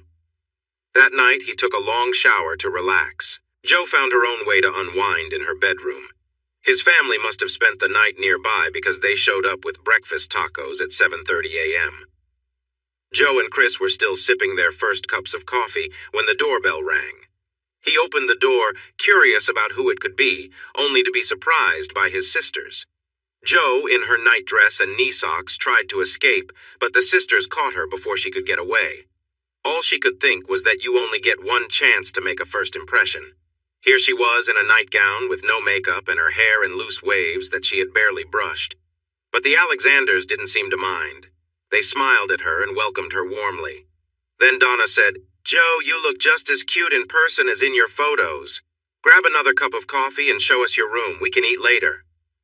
Mom wanted to join, so she got a cup of coffee, asked them to warm up the tacos, and sat down with the others.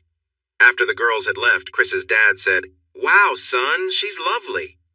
Chris nodded but reminded his dad that she was only a temporary roommate because of her situation.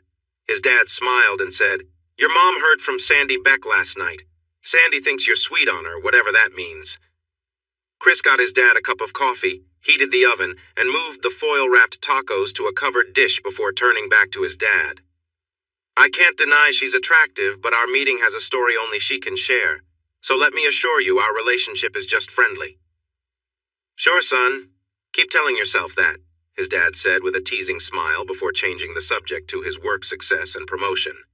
The table was set, fresh coffee was brewing, and they all laughed and chatted as the ladies returned. "Bubba, her room looks so nice and yours is so plain. You should let her help you decorate," said Donna, his youngest sister. "Don't you love how she has it set up, Bubba?" asked middle sister Diane. "I wouldn't know," Chris replied. "I haven't been in it since I helped her move in."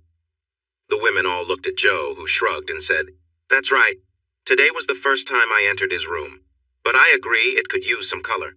Maybe we can all work on it while I'm here." The timer rang, so Chris moved the tacos, salsa, milk, and orange juice to the table. The women filled the conversation. Diane mentioned she knew 2 friends who had attended TCU before moving to Vanderbilt. She offered to share her experiences with Jo. They talked about sororities, clubs that Jo should think about, the importance of supporting teams, and then shifted to what to expect in classes and grading. Even though she was in high school, Donna was taking all advanced courses and wondered if she should also apply to TCU. Then Diane would be in Nashville, and you all could see all 3 of us in one trip. This sparked a lively discussion among the Alexanders about the schools she had been accepted to, and if it was too late to apply to TCU. Jo and Chris listened, exchanging smiles. Once that conversation died down, They wanted to tour the apartment complex. Joe took the lead since she had explored more than Chris. He was surprised at how many people greeted Joe by name and introduced themselves to his family. The family loved the facilities, and the three girls decided they should exercise in the gym and run along the river trail, since they felt they had been eating a lot without enough activity. They convinced Chris to join them and persuaded Mom and Dad to at least work out with us for a bit. After warming up and stretching, the four younger ones did intense weight workouts, stretched again, and then headed out on the trail while Mom and Dad continued their easier workouts in the gym. With his sisters by his side, Chris led the way on the trail while the girls followed. He wanted to follow Joe, but looking at his sisters felt awkward, so he took the lead. Then he heard Diane say, "I hate to say it, but Bubba really looks good these days. I haven't seen him in workout clothes for a while." Donna and Joe nodded in agreement, and Chris smiled as he reconsidered what he thought was awkward. After they showered, they decided to take Chris's Ram to TCU and explore the campus. None of them, including Joe, had ever been there, and they were all impressed by the beautiful and compact campus. They couldn't buy any TCU gear since the bookstore was closed until the 27th, but they enjoyed a meal at world-famous Dutch's Hamburgers, where they had burgers and onion rings with shakes.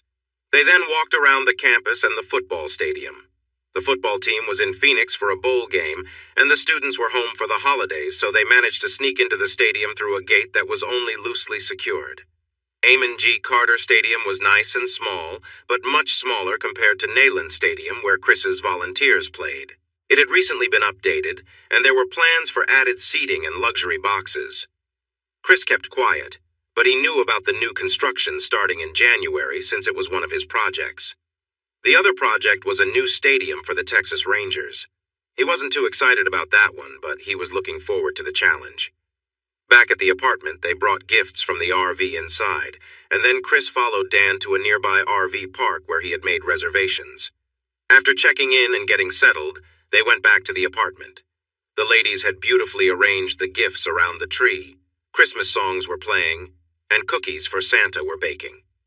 The once plain apartment felt cozy and inviting. They had been invited to a small Christmas Eve party at the Becks' home. The ladies wore their best casual outfits, while the men chose jeans, sweaters, and jackets. Though they felt a bit less dressed than the women, they still received compliments.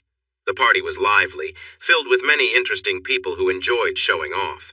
There was a bit of competition in how everyone presented themselves, but the Alexanders and their guests held their own and made positive impressions on most of the crowd, except for a few who were a bit too proud or jealous. Joe, Diane, and Donna skillfully handled unwanted attention and smoothly redirected any advances. Chris noticed that many women were quite forward with their interest in him. Dan and Deborah also attracted attention when they were apart, but their wedding rings helped keep the more aggressive flirts at bay, even on a bustling Christmas Eve. At midnight, they thanked their hosts and returned to the apartment to open one gift each. Diane, Donna, and Deborah chose large boxes with similar wrapping. Joe had a small box wrapped in silver that was labeled, "From Santa."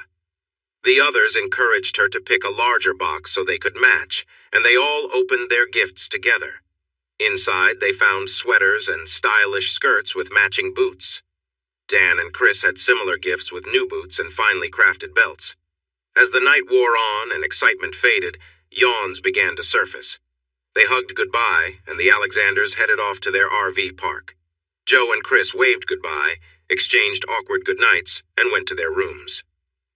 Although they seemed closer when with family, there was an unmistakable sense of uneasiness between the roommates when alone in the apartment that hadn't been there before. As he had anticipated, his family returned at 8:30. Chris, wearing his new boots and belt, had coffee brewing, a tray of biscuits in the oven, a pan of grits cooking, and sausage gravy warming up when they arrived. After sharing hugs and smiles, the sisters went to find their new friend, who emerged in her new outfit, stunning everyone, including Chris. She wore a red sweater with her golden hair flowing over it, and her fashionable golden skirt and knee-high boots took everyone's breath away. Joe felt herself blush, their mom smiled, and the sisters giggled at Chris's reaction. Chris and his dad kept looking at each other until Mom thanked him for making breakfast and urged them to eat. After a quick cleanup, Chris placed the big ham in the oven while everyone got ready in the living room for their gifts. Chris took on the role of Santa, carefully stacking presents around each person until everyone had their share. The family tradition was to open gifts one at a time so that everyone could enjoy the moment together. They started with the youngest, Donna, and ended with the oldest, Dan.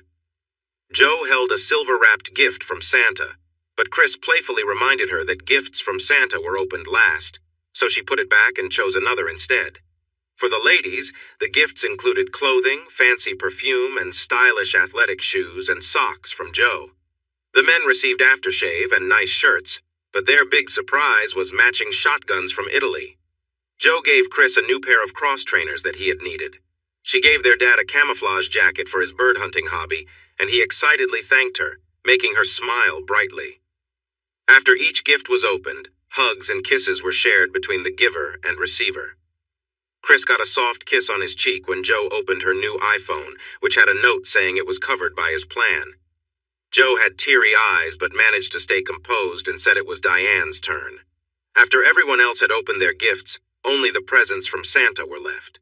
When Donna opened her box, she found diamond earrings and squealed with joy. "Santa knew I just got my ears pierced." She jumped up, ran to Chris, hugged him tightly, and exclaimed, "Tell Santa I love him." Chris hugged her back and promised he would. Joe found a lovely pearl necklace and earrings in her box, but her reaction was different. She stood still, looking worried. After a moment, she glanced around and noticed everyone was looking at Chris. He sat there innocently and asked what she received. She held up the necklace and earrings before bursting into tears. She rushed to her room crying, with Donna and Diane following quickly. Mom shook her head with a smile at Chris and went after the girls. Dan turned to Chris with a knowing smile. "That was quite a gesture, son. Maybe a little too much? She can't give back, you know." Chris shrugged, looking confused. Santa had a good year and wanted to give her something nice since she only has inexpensive jewelry and has been through a lot lately. I think he wanted her to know she's still on his nice list. "You have a kind heart, and I am proud of you. So are your mom and sisters. You care deeply, but sometimes you might go a little overboard. She's not someone who is broken and needs fixing, you know. And if you want to help, remember that you can't change her life in just a week or two. You need to take your time and be gentle. She's a strong-willed girl who has navigated through tough times, and she plans to shape her own future. They will be back in a bit. Ask her to show you her talent and act surprised. She will understand, but it gives her some cover. Like I said, she is a proud girl." They came back in less than 5 minutes, and Chris followed his father's advice. She still looked a bit upset, but most of the worry went away from Joe's lovely face when he asked if he could help her with the necklace. She wanted to put on the earrings first. The pearl earrings hanging in her golden hair were lovely, but once he managed to clasp the pearl necklace around her neck, it looked even more beautiful. He moved around to stand in front of her, taking in the sight, and said, "Very nice. Santa must think you're on the nice list." She gently bit her lip and replied, "Thank you for the kind words. Santa is really generous to a girl from the Ouachita." They shared a smile at their little joke, and he went back to his seat. "Your turn, Diane." Santa gave Diane a gold tennis bracelet with charms representing her sorority and the student government. She squealed with delight, hugged Chris tightly, and joyfully exclaimed, "Thank you, Santa. You're the best." Deborah received a diamond watch from Santa to replace the one her dad gave her for Christmas 30 years ago. It had stopped working, and the jeweler said it couldn't be fixed. With tears in her eyes, she sat on her son's lap, took his face in her hands, and told him, "Tell Santa that I love him so much and that he's the sweetest man in the world." Santa had one last gift, a sports watch for Dan that tracked his heart rate, blood pressure, exercise, and sleep. He didn't sit on Chris's lap, but Dan hugged him tightly instead, saying thank you to Santa. The table was beautifully set and filled with warm food that Chris and Joe had prepared. Green bean casserole, broccoli with cheese, sweet potato pie, a large ham, and fresh bread from a bakery nearby. The pecan pies were also from the bakery, but Joe made the brownies herself. After cleanup, they planned to go for a long walk along the river to enjoy the outdoors. When they got back, they kept their Christmas tradition by watching It's a Wonderful Life. They felt sluggish from eating too much, so Diane started browsing through his DVD collection. She found a set of movies starring Grace Kelly, To Catch a Thief, Rear Window, and The Country Girl. "Oh, you still like Grace Kelly, huh?" she joked. "Which one should we watch?" To Catch a Thief got the most votes. Halfway through the film, Diane paused it on a scene of Grace Kelly with her hair blowing in the wind. She turned to Joe with a thoughtful look and said, "Wow, you could be her little sister?" Joe was surprised. She didn't know much about Grace Kelly, and no one had ever said she looked like her before. Sure, guys might have compared her to some stars when they were trying to impress her, but never Grace Kelly. She wondered if anyone from her hometown had even heard of her. Everyone looked at Joe, then back at the screen, and then at Joe again. "The Golden Ratio," Chris suggested. One by one, the others nodded. Joe replied, "I have no idea what that means. Can we just watch the movie? This is kind of strange." They continued watching the film without saying anything more, but Joe started to notice moments when the main actress did remind her a bit of herself. After the movie, Joe asked, "So Chris really likes Grace Kelly?" "Not quite an obsession," Deborah said with a grin. "But Dan and I have always enjoyed Alfred Hitchcock's films. When Chris was around 12, we watched this movie together. About halfway through, Chris asked about the pretty blonde lady. We told him about the Princess of Monaco and how she passed away in a car accident when she was young. He was really interested, and she kind of became his idea of beauty. He often compares celebrities to her in a not-so-flattering way. The Golden Ratio is a way to measure parts of her face," Deborah continued. "A man named Marquardt said this ratio defines beauty in a mathematical way. He even made a shape that should fit her face perfectly. Chris thinks it fits yours, too." Joe had a slight frown as she listened, then looked confused by the idea that beauty could be measured. While she understood that beauty is in the eye of the beholder, the concept of the Golden Ratio was new to her. Then she smiled when she realized what his mom said and teased Chris, "So I'm your idea of beauty." "I didn't say that. I just mentioned the Golden Ratio might fit you," he replied with a grin. Her smile widened, making Chris's sisters laugh, and their parents chuckled too. He knew he was in trouble, so he awkwardly told Diane to start the movie again. That only made everyone laugh louder. His dad saved him by suggesting they have sandwiches with leftover bread and ham, along with some of Joe's delicious brownies. They agreed and went to the kitchen, with Joe still wearing a smile. After another meal and a walk before dark, the Alexanders took the Jeep, packed full of things they had collected, back to the RV park. With everyone else gone, things felt a bit awkward, so they all went to bed early. The next 4 days flew by. The day after Christmas, the whole family exercised, ran, visited, ate, and watched the TCU Horned Frogs play the California Bears in the Cheez-It Bowl. It was a tough game, with the Bears scoring first and the Horned Frogs tying the game in the fourth quarter. They ended up in overtime tied at 7, and the Frogs kicked a field goal to win 107. People remembered the game for its many interceptions, strong defenses, and struggling offenses. The women grew bored and went to Joe's room during halftime. Dad felt sleepy and dozed off. Chris was bored too, but he just couldn't look away. He had to see what would happen next, maybe a surprising interception, a fumble, or a blocked punt. It was clear neither team could score easily, so he hoped the strong defenses or special teams would create a chance. He sighed with relief when the Frogs made the field goal in overtime, not just because they won, but because the game was finally over. They kept up their daily workouts, went to a Mavericks basketball game in Dallas, visited the Fort Worth Zoo, and hit the TCU bookstore as soon as it reopened. With plenty of purple and white clothes to wear, they proudly cheered for the Horned Frogs during a men's basketball game on the 29th. The girls had become very close friends, often disappearing into Joe's room or wandering off somewhere together. In those moments, Chris could hear soft talking, giggles, and laughter, sometimes interrupted by loud bursts of joy. His parents thought it was wonderful how well the girls got along. He was curious about what they were laughing about. His mom thought it was so sweet that she sometimes joined them. When that happened, things grew quieter, yet the giggles became louder. His dad just smiled at Chris's frowns and encouraged him to let the girls enjoy themselves. The 30th arrived too soon. The Alexanders packed into their RV and drove back to Nashville for a New Year's Eve party at their favorite neighbor's home. The sisters hugged Joe tightly before leaving, promising they would come to visit often. Donna renewed her promise to apply to TCU, and Mom wiped her tears while Dad watched quietly. Chris got hugs and kisses too, but not like their new best friend. Suddenly alone and left to their own plans, Joe and Chris felt a bit off. Without anyone saying anything, things had changed. They exercised, ran, and worked on their computers, but the easy friendship they had before was now tense. Neither knew how to move forward. On the 31st, Chris was studying the design for the Carter renovation and expansion when Joe left around noon to go to the gym. When she returned, he was gone, and there wasn't even a note. However, on her bed lay a shiny silver dress, and on the floor were matching heels. "For tonight's party," said the note. Joe marched around the apartment complex looking for him.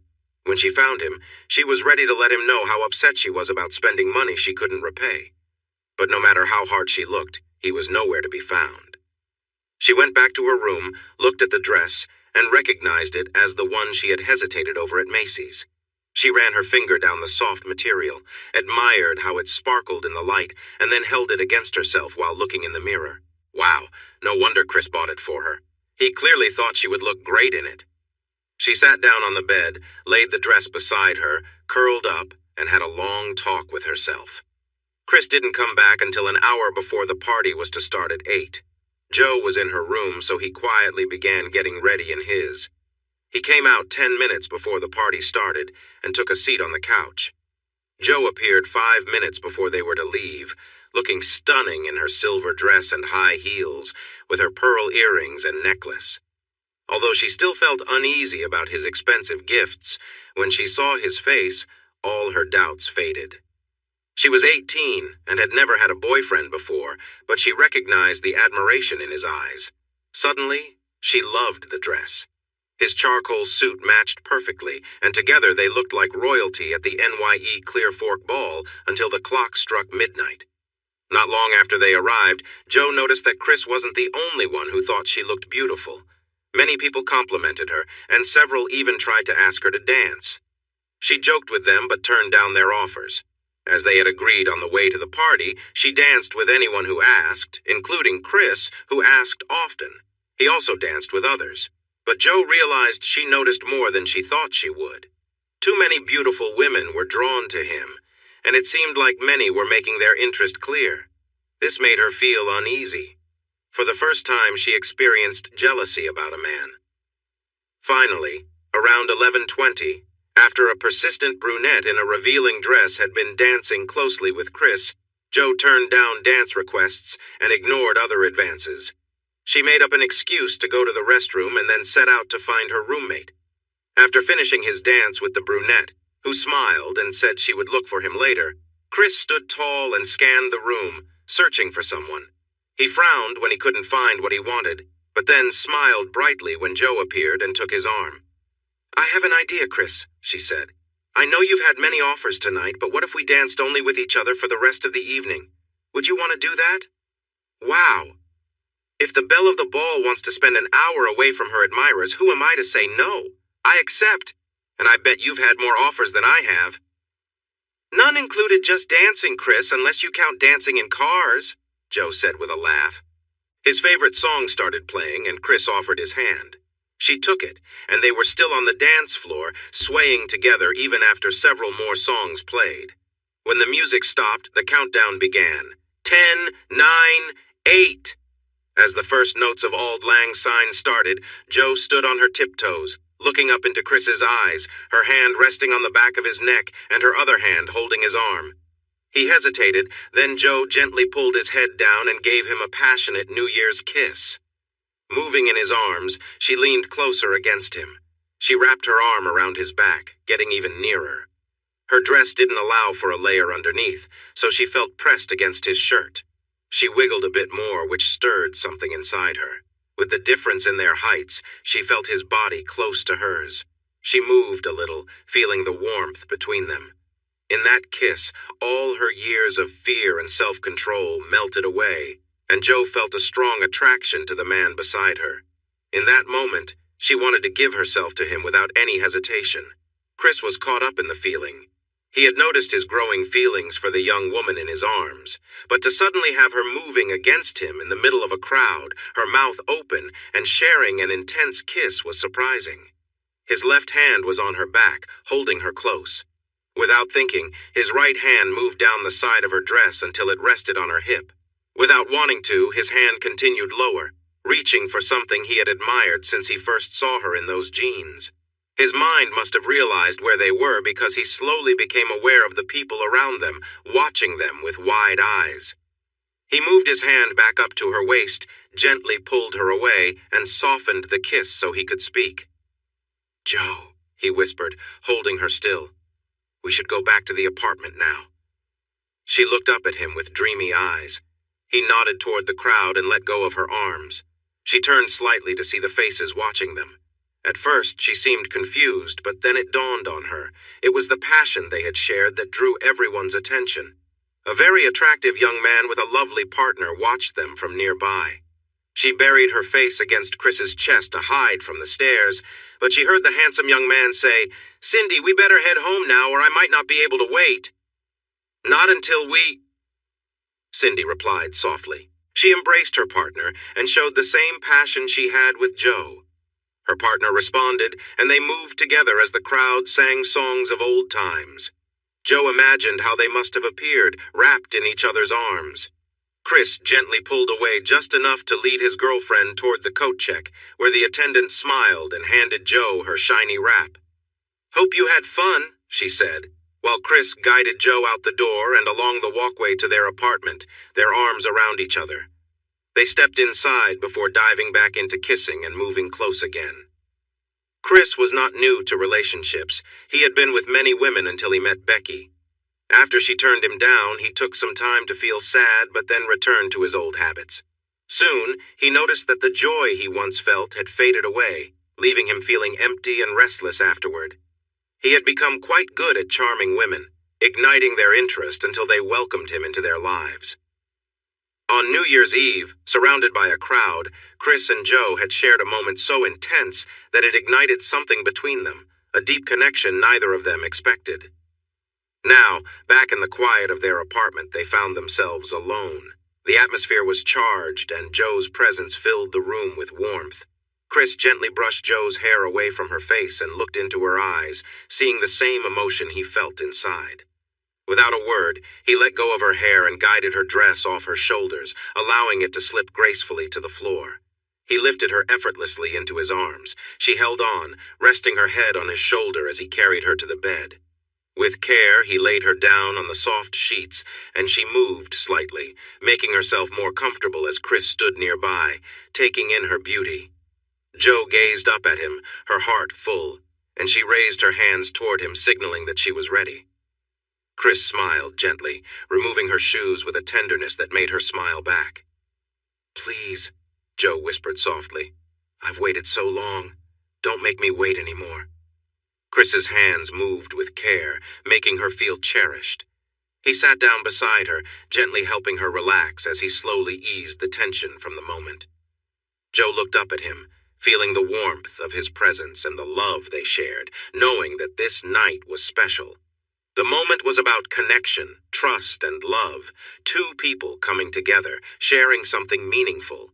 Chris gazed at Joe, admiring her beauty as she lay there, her body relaxed and open to the moment. She looked at him with longing, knowing he was taking his time, fully appreciating the connection they shared. "You are absolutely stunning," he whispered gently, his voice full of admiration. "Like you were made perfectly, without flaw." Joe's heart raced at his words, feeling the warmth of the moment between them. She reached out for him, her eyes pleading for him to come closer, the intensity of the moment building. Chris smiled softly, knowing how much this night meant to both of them. He wanted it to be special, something neither of them would ever forget. He leaned down and whispered again, "You're the most beautiful person I've ever seen, Joe. I want this to be a night we'll always remember." He began to show her his love with tender gestures, taking his time, making her feel cherished. His hands moved gently, and his lips pressed soft kisses along her legs, making her smile in quiet anticipation. Joe felt the warmth of his touch, and every gentle kiss made her heart beat faster. Chris was careful and patient, knowing this moment was about their bond, their love. They shared a deep connection, and he wanted her to feel that fully. He continued to make her feel loved, and Joe's joy and happiness grew with each passing second. She knew that this night was about more than just a physical connection. It was about the love they shared, the trust between them, and the memories they were making together. As the night went on, they both felt the deep sense of closeness and understanding that had brought them together. It was a night of warmth, care, and shared love, something they would always carry with them. Joe's legs wrapped tightly around Chris, her hands holding him close as she moved with intensity, feeling completely immersed in the moment. He was focused, giving her his full attention, making sure she felt cared for. Chris stayed calm, knowing how much this meant to her. His hands supported her gently, and he continued to be patient and careful, ensuring she felt comfortable and at ease. Despite the overwhelming intensity, he remained focused on making her feel loved and appreciated. As Joe's emotions built up, Chris decided it was time to shift his attention, wanting to make sure their connection felt as special to her as it did to him. He took a brief pause and smiled up at her, noticing how her excitement had grown. Joe finally relaxed, her tension releasing, and she smiled down at him with joy. "Wow, that was amazing," she said with a laugh, her voice light but full of happiness. Looking into his eyes, she added, "I've waited a long time to feel this way. It was worth it. My friends didn't understand, but I knew this moment would be different, and now I know I was right." Her face lit up with happiness as she continued, "You are my Prince Charming, my hero. This moment is everything I hoped it would be."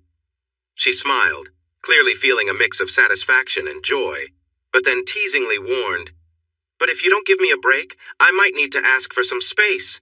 Even I can only handle so much excitement in one night." Chris chuckled, giving her a soft, reassuring smile before gently stepping back, allowing her to relax fully as they shared a quiet, contented moment together. Chris shifted his hands gently from her hips to her inner thighs, moving carefully. He hesitated for a moment, but Joe didn't pull away. As he paused, a question formed in his mind. "You're a virgin?" he asked softly, a bit surprised. Joe smiled playfully and responded, "I told you, Prince Charming, I saved myself for you, so yes, I am." Chris felt a mix of emotions, mostly awe and gratitude, but also a little disbelief. "Joe, I'm sorry, I didn't know. I assumed someone as amazing as you." He trailed off, feeling unsure. She laughed lightly. "Didn't I prove to you I'm wild like a river? I nearly overwhelmed you." "Yes, but I thought, you said you choose who and when," he replied, still a bit confused. "I do and I did. I chose you," she said with a smile. "Though I guess I didn't know enough to pick exactly what would happen." Joe's playful grin returned and she teased him. "But there's still something left, right? I'm still a virgin and I think it's about time that changes, don't you?" Chris looked at her thoughtfully, and Joe, with a mix of affection and impatience, tugged at his hair. "Come on, Chris. I choose you for this too. Let's make this night complete."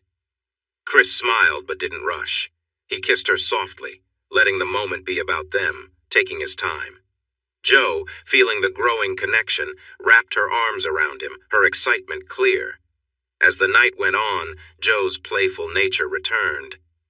"You're going to wear me out with all this care," she teased, but there was warmth in her voice. "Now come here, Christian." Chris was gentle and careful, making sure Joe was comfortable and at ease. He moved slowly, watching her expression for any sign of discomfort. When she asked him to wait, he stopped immediately, giving her a moment to adjust. She smiled up at him, half joking. "I didn't know this would be quite so much." "And I didn't know you'd be such a challenge either," he replied with a grin, the mood light but filled with love. The night was about trust, closeness, and love, and together they shared something special, making it a moment neither of them would forget. They took their time, letting their bond grow stronger with each passing second, knowing this night was just the beginning of something deeper. Joe looked at Chris nervously. "Are you sure this will work?" Chris smiled gently, trying to reassure her. "I think it will. It might take a little time, but once we're together, everything will fall into place." He knew she was feeling anxious, given how delicate she seemed, and he wanted to make sure she felt safe. Maybe you should be in control. That way you can go at your own pace. Jo hesitated but agreed, adjusting herself cautiously as Chris shifted beneath her. She gasped at the unfamiliar sensation. Wow, I didn't expect this. You're really not small. Chris laughed softly, trying to lighten the moment. It's just that you're petite, Jo. Take your time, there's no rush. As Jo moved carefully, Chris's hands rested gently on her sides, offering comfort. He was patient, encouraging her to go slowly and find what worked best for her. Jo winced slightly, feeling overwhelmed. Chris, this feels so different. I don't know if I can handle all of it. Chris reassured her again. You don't have to rush. We can stop any time. We can take this at your pace. But Jo was determined. No, I want this. I want tonight to be special, something we remember. She leaned down, kissed him softly, and with a mix of nervousness and confidence, she continued. Chris admired her strength and bravery, knowing how much this meant to her. He supported her, making sure every step was comfortable. The night was filled with moments of tenderness and love as they shared something meaningful and built trust between them. Jo's focus was on their bond, knowing this experience was about connection, not just physicality. They took their time, moving together slowly, letting their love guide them through the night. Jo's eyes widened in surprise, and she gasped as she felt a sudden shift. She collapsed onto Chris's chest, letting out a soft, teasing complaint. Ouch! That hurt, you big brute, she said, though there was a note of amusement in her voice. Chris chuckled gently. Hey, I wasn't the one who decided to rush things. You did that all on your own, he teased back, trying to lighten the mood. Jo giggled, shifting her hips carefully to ease the discomfort. As the sensation became more manageable, she moved with more confidence. Little by little, she explored how they fit together, testing small movements and growing more comfortable with each adjustment. Chris, lying underneath her, let his hands roam across her back, marveling at the soft yet strong feel of her body. He couldn't help but smile as he touched her, feeling closer to her with every moment. As he gently traced his fingers over her skin, he realized just how much he enjoyed this connection. Jo began to find her rhythm, becoming more confident in her movements. As she did, she leaned down and kissed him deeply, her excitement clear as she shared the moment with him. Her kisses were tender, filled with emotion, as she embraced the closeness they were experiencing. Chris, is it always like this? She asked breathlessly. Will it always feel this good? Chris, still catching his breath from their shared moment, smiled. I don't know, Jo. You're so full of energy and so quick to learn. This is all new for me, too. Jo's curiosity bubbled up again. But haven't you? Been with others? Am I really different? Chris looked at her seriously, wanting her to understand how special this moment was. Jo, I don't even remember the others right now. You are different. You're beautiful inside and out, and this moment with you feels like nothing I've ever experienced before. Jo smiled softly at his words, her insecurities fading away. She leaned in for another kiss, their connection deepening as they held each other close. The night was about more than just their physical closeness. It was about the trust and bond they were building together, something far more meaningful than either of them had expected. You have a lovely scent and your taste is wonderful. Whether you are talking, singing, laughing, or making soft sounds, your voice is truly captivating to me. Yes, I've been with other women, and I thought I was in love with Becky, but you've shown me that my feelings for her were shallow compared to how I feel about you. She lowered her head, cozied up to him, moved closer, and softly asked, Are you saying this just because we're close right now? Will you still feel the same in the morning? Chris was shocked that she thought he was just playing with her feelings. He took her golden hair in his hands and raised her head to meet her gaze, wanting her to see how serious he was. But when he looked into her sparkling eyes, they were filled with joy and a little mischief. He realized she was teasing him again. He pulled her in closer and turned them over. Her eyes were wide now, still filled with playfulness. So, is this where you just focus on yourself and forget about me? He replied, No, this is where I make sure we both enjoy ourselves. He followed through on his promise. He made her laugh and squeal in delight, and they shared many joyful moments together. Once she joined in more actively, she challenged him, and it filled the room with excitement. He was completely engaged, using all his energy to make the experience wonderful for both of them. At one point, he wondered if her temperature felt unusually high because she seemed so alive and vibrant, like she was radiating warmth. Even with all his determination, he found himself reaching the end sooner than he planned, unsure if they had really counted all their joyful moments. She gently shifted away but stayed close, facing him. She nestled up against him and said, "Maybe I shouldn't feel jealous about the women before. I don't think everyone is as good as you. Not really, just a person connecting with someone they truly like. But how do you, the one with less experience, know so much about all this?" She smiled and replied, "Well, there's this amazing thing called the internet. It has so much information about everything, especially relationships." He chuckled and said, "So you've been researching online?" "No, silly. They keep track of that stuff on servers and I would have gotten in trouble." Joe sat up and smiled at Chris. "I used to spend time reading a lot, especially during those long bus rides," she said, hinting at her curiosity about certain things. Chris looked at her, suddenly worried. "Wait, not my sisters?" he blurted out, horrified. She grinned mischievously. "Oh yes, your sisters were great for advice. What did you think we were talking about behind closed doors all the time? Even your mom chimed in once or twice." Chris's eyes went wide. "My mom was talking to you about that?" Joe simply patted his head, grinning, as if he only knew half the story. Later, they both fell into a deep, restful sleep. Chris dreamed of a beautiful blonde who seemed almost magical, like a goddess.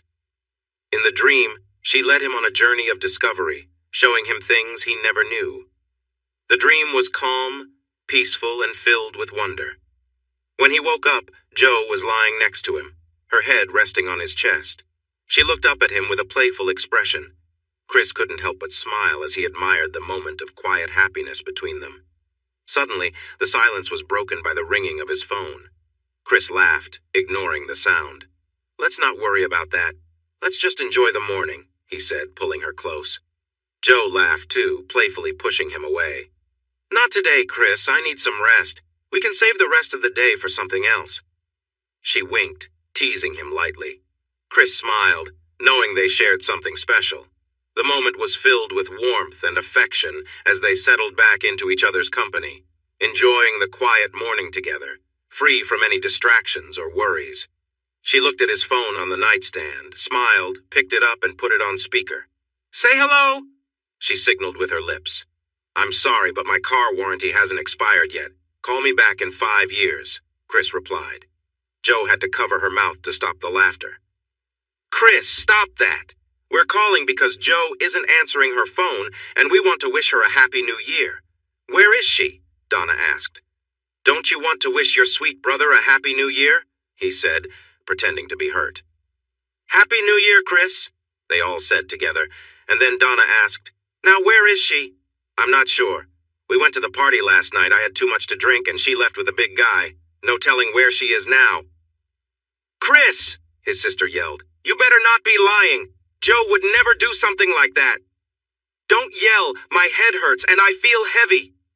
"Are you okay? You're not having a heart attack, are you?" Diane asked quickly. "Give me that phone, you knucklehead," Joe said. "No, he's just teasing you two." "Joe, where are you? Are you in bed with Chris?" Diane asked loudly. She managed to break free from him, jumped off the bed, and ran out of the room, giggling when he tried to grab her. As he heard her door slam and lock, he sighed.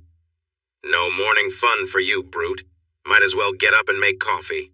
The laughter and playful shouts from Joe's room were cheerful and loud. He smiled and enjoyed his fresh coffee. Without his phone, he couldn't check the news, so he let his mind drift to their first night together. "Wow, she is even more stunning than I thought. The way others look at her is something else.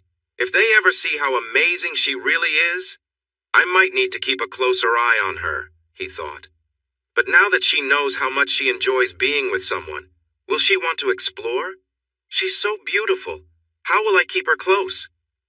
Why would you even think that? You wouldn't want to hold her back during her college years, would you? She needs to enjoy her time and make great memories just like you did. She's just 18. You can't keep her here. She deserves to experience everything. She's a star in her own right, not just someone's partner. Accept that this is her path. You had bad timing with this. Let her go and grow. Maybe one day she'll come back, though maybe not. Tough situation, my friend, but it's true. She's young, but a smart and beautiful young lady, so you need to let her find her own way. His own point of view weighed on him. He thought about adding a little something to his coffee, but changed his mind when he heard her door open. She walked toward him, wearing a loose jersey that showed a hint of white underneath, looking as nice as she had the night before in her pretty dress. Not as carefree as when she was resting on his dark sheets, but still. All thoughts of giving her space left his mind.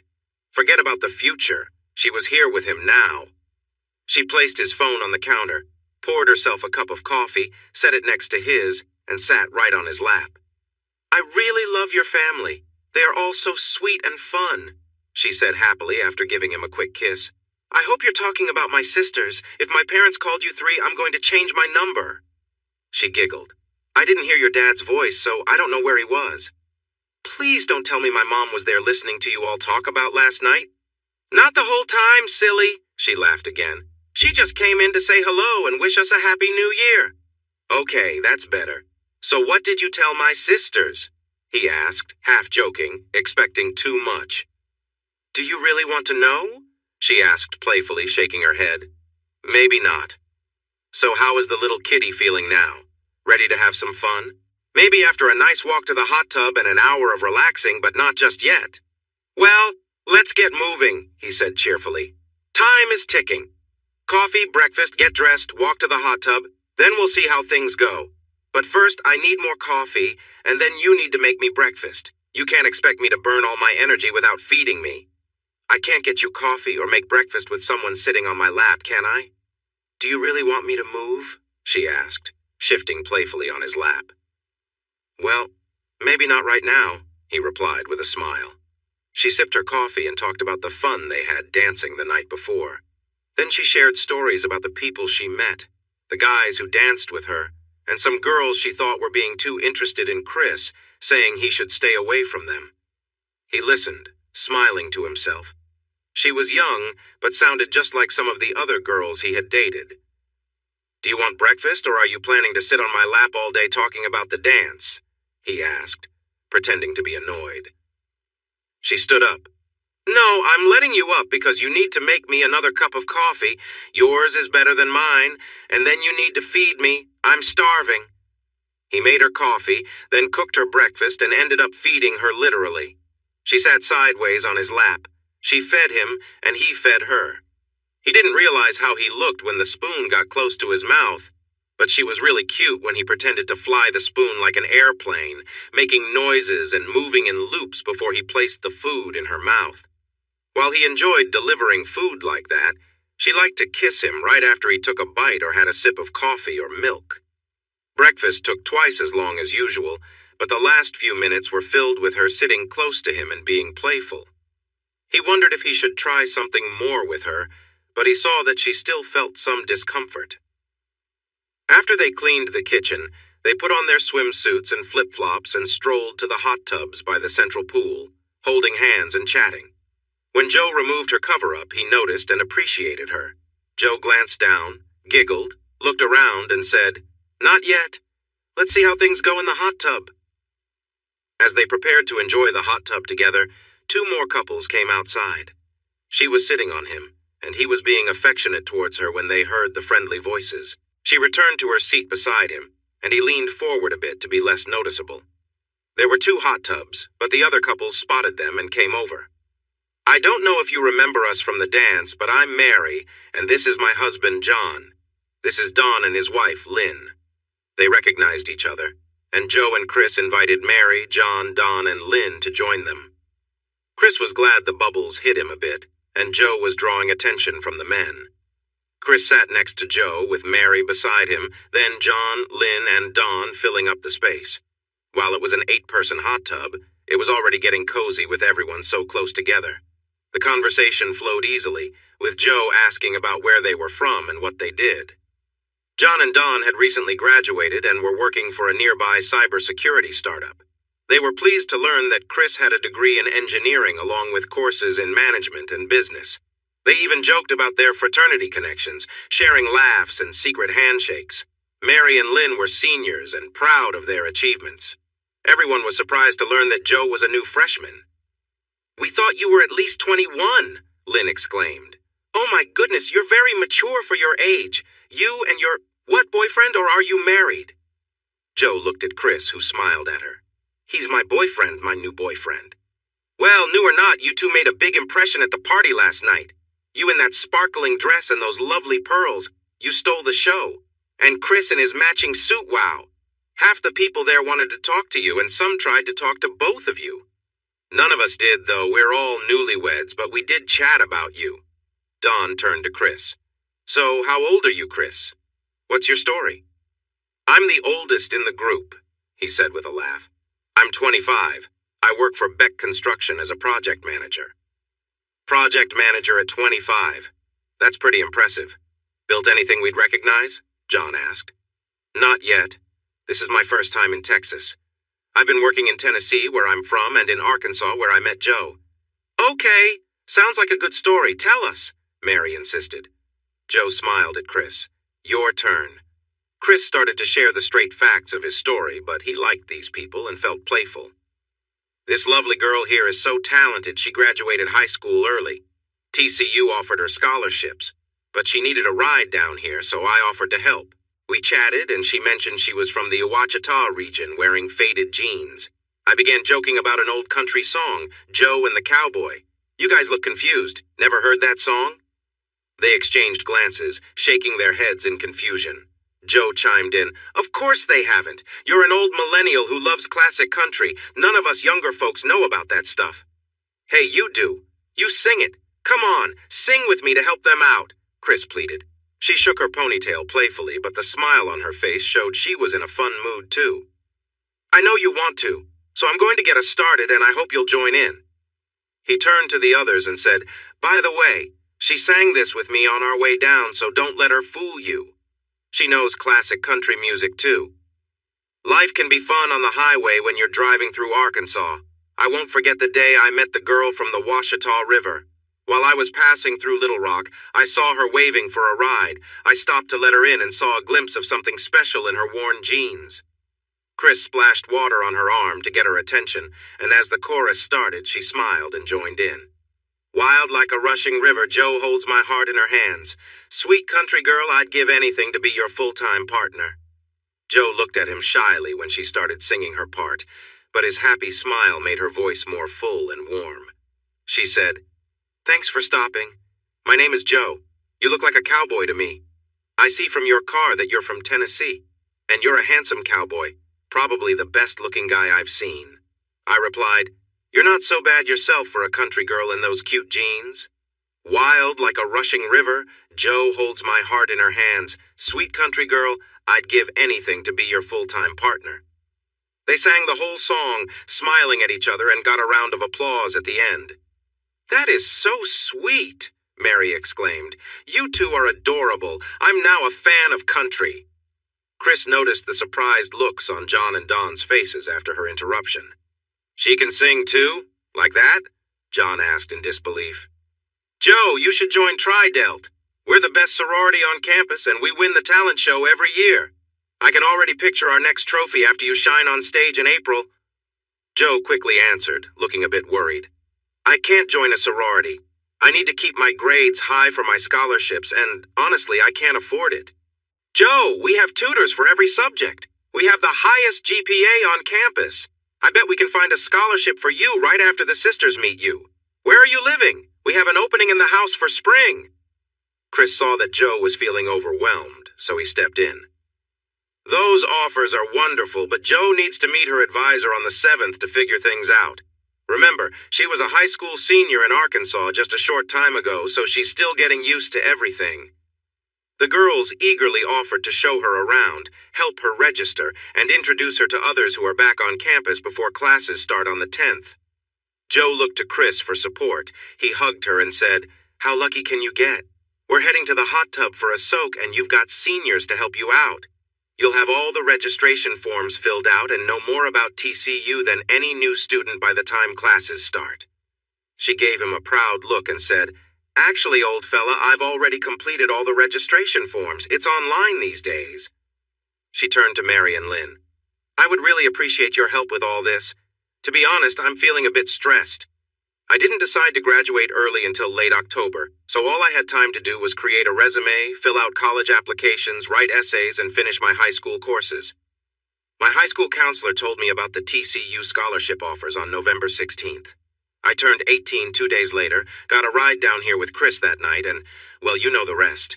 Anyway, I would gladly accept any help you can give me." "Do we really know the rest, Joe? How did you end up with that guy at the dance, and what about that moment at midnight? I think Chris left out some details." "He might have, but our story has many twists and turns. He convinced me to use his extra room, promising a friendly relationship, and then surprised me by taking me to the country club to meet his co-workers and their spouses. Oh yes, he really did that. And to make it even more surprising, I found out from one of the wives that his parents were coming the next day. He really caught me off guard."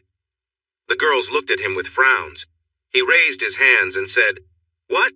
It was just my mom, dad, and my 2 sisters. Ask her if they treated her badly at all." The girls turned their attention back to Joe. "No, they were all wonderful. In fact, I consider his sisters to be my best friends, though I hope we can be friends too. Anyway, they are a lovely family, thoughtful, sweet, loving, and all of them are quite attractive. Chris is the odd one out in the looks department." Then they must be a really good-looking family," said Lynn, after taking a good look at Chris. "So go on." "They are also kind and generous, and they give really nice Christmas gifts. Did you see the dress, shoes, and pearl earrings I wore at the ball? Those were gifts from Santa, and his family filled my closet with nicer clothes than I've ever had. To be honest, my kind roommate also bought me a few things, like 4 dresses and 4 pairs of jeans and blouses, so I wouldn't stand out in my old jeans and hoodies when I started school. I told him I wasn't looking for someone to take care of me, but he did it anyway, no strings attached." "Oh, wow. So the charming older guy who said he was just your friend got you clothes and jewelry? Did he really keep his promise of no strings attached?" "Because I would have been pretty curious about why he was interested," Mary joked. "He did, but he started to like me during all this maybe while I was wearing that little black dress and the heels he bought me for meeting his bosses, or maybe when we went to the event. I'm not sure, but I think it was during our first run along the river. He kept falling back and watching me and had this funny expression." Chris just shook his head and smiled while the others cheered him on. Finally, he said, "Actually, it might have been the first time I saw you in those fitted jeans." "Oh, that was the first time he met you when you got a ride with him, right? Just like the song?" Lynn said to a smiling Joe. They exchanged smiles, and Mary added, "You two are adorable. But those looks aren't just friendly, and the kiss he gave you last night. Wow! Not just friendly." "He didn't kiss me last night, I kissed him. I got tired of playing it cool around him and of waiting for something to happen, so I took charge, and then quickly lost my nerve. I don't remember a lot about that first kiss, other than wishing it would go on forever. But to make a long story short, things escalated. I woke up in his bed this morning, and now he finally admits that I'm his girlfriend. You know, I don't really enjoy romantic comedies that much, but you two tell a good story," John said. "After hearing it, I'm feeling the urge to take my wife for a nap. But before we go, I want to say it's a wonderful tale. Even though we only got a cleaner version, my mind filled in the gaps quite well. I thought our first meeting at a party was something special, but wow! You two lived out Joe's song and created quite the story with your first kiss. That's what I call a great story. Now, my lovely wife, I'd like to stiffly walk back to our room and enjoy a nice nap with you." They got up smiling, and he didn't even try to hide his excitement. He grabbed a laughing Mary, and they started across the patio toward their room. Mary looked back. "Thanks, everyone. I can tell he really enjoyed your story." Lynn gave Don a playful look that made him blush and declared, "We need a nap too, sweetheart. My shorts are a bit damp from all this excitement." He got up with a similar look of glee, and they walked quickly down the courtyard to their apartment. This time it was Don who looked back and said, "Thanks. Everyone, great story," before being pulled along by Lynn. "Now, where were we? Chris asked, playfully trying to pull her back onto his lap. No public displays of affection. Besides, Kitty is feeling great, and she wants to try some fun new things on your comfy bed, Joe said playfully. Chris laughed. Well, I hope Kitty isn't tired because we're wide awake over here, he teased back with a grin. Joe giggled. Nope, Kitty's ready for some fun, let's go. Thanks for watching this video. Don't forget to subscribe to Infidelity Plus to stay updated with more captivating tales of infidelity and payback. Turn on notifications so you're the first to see our latest content.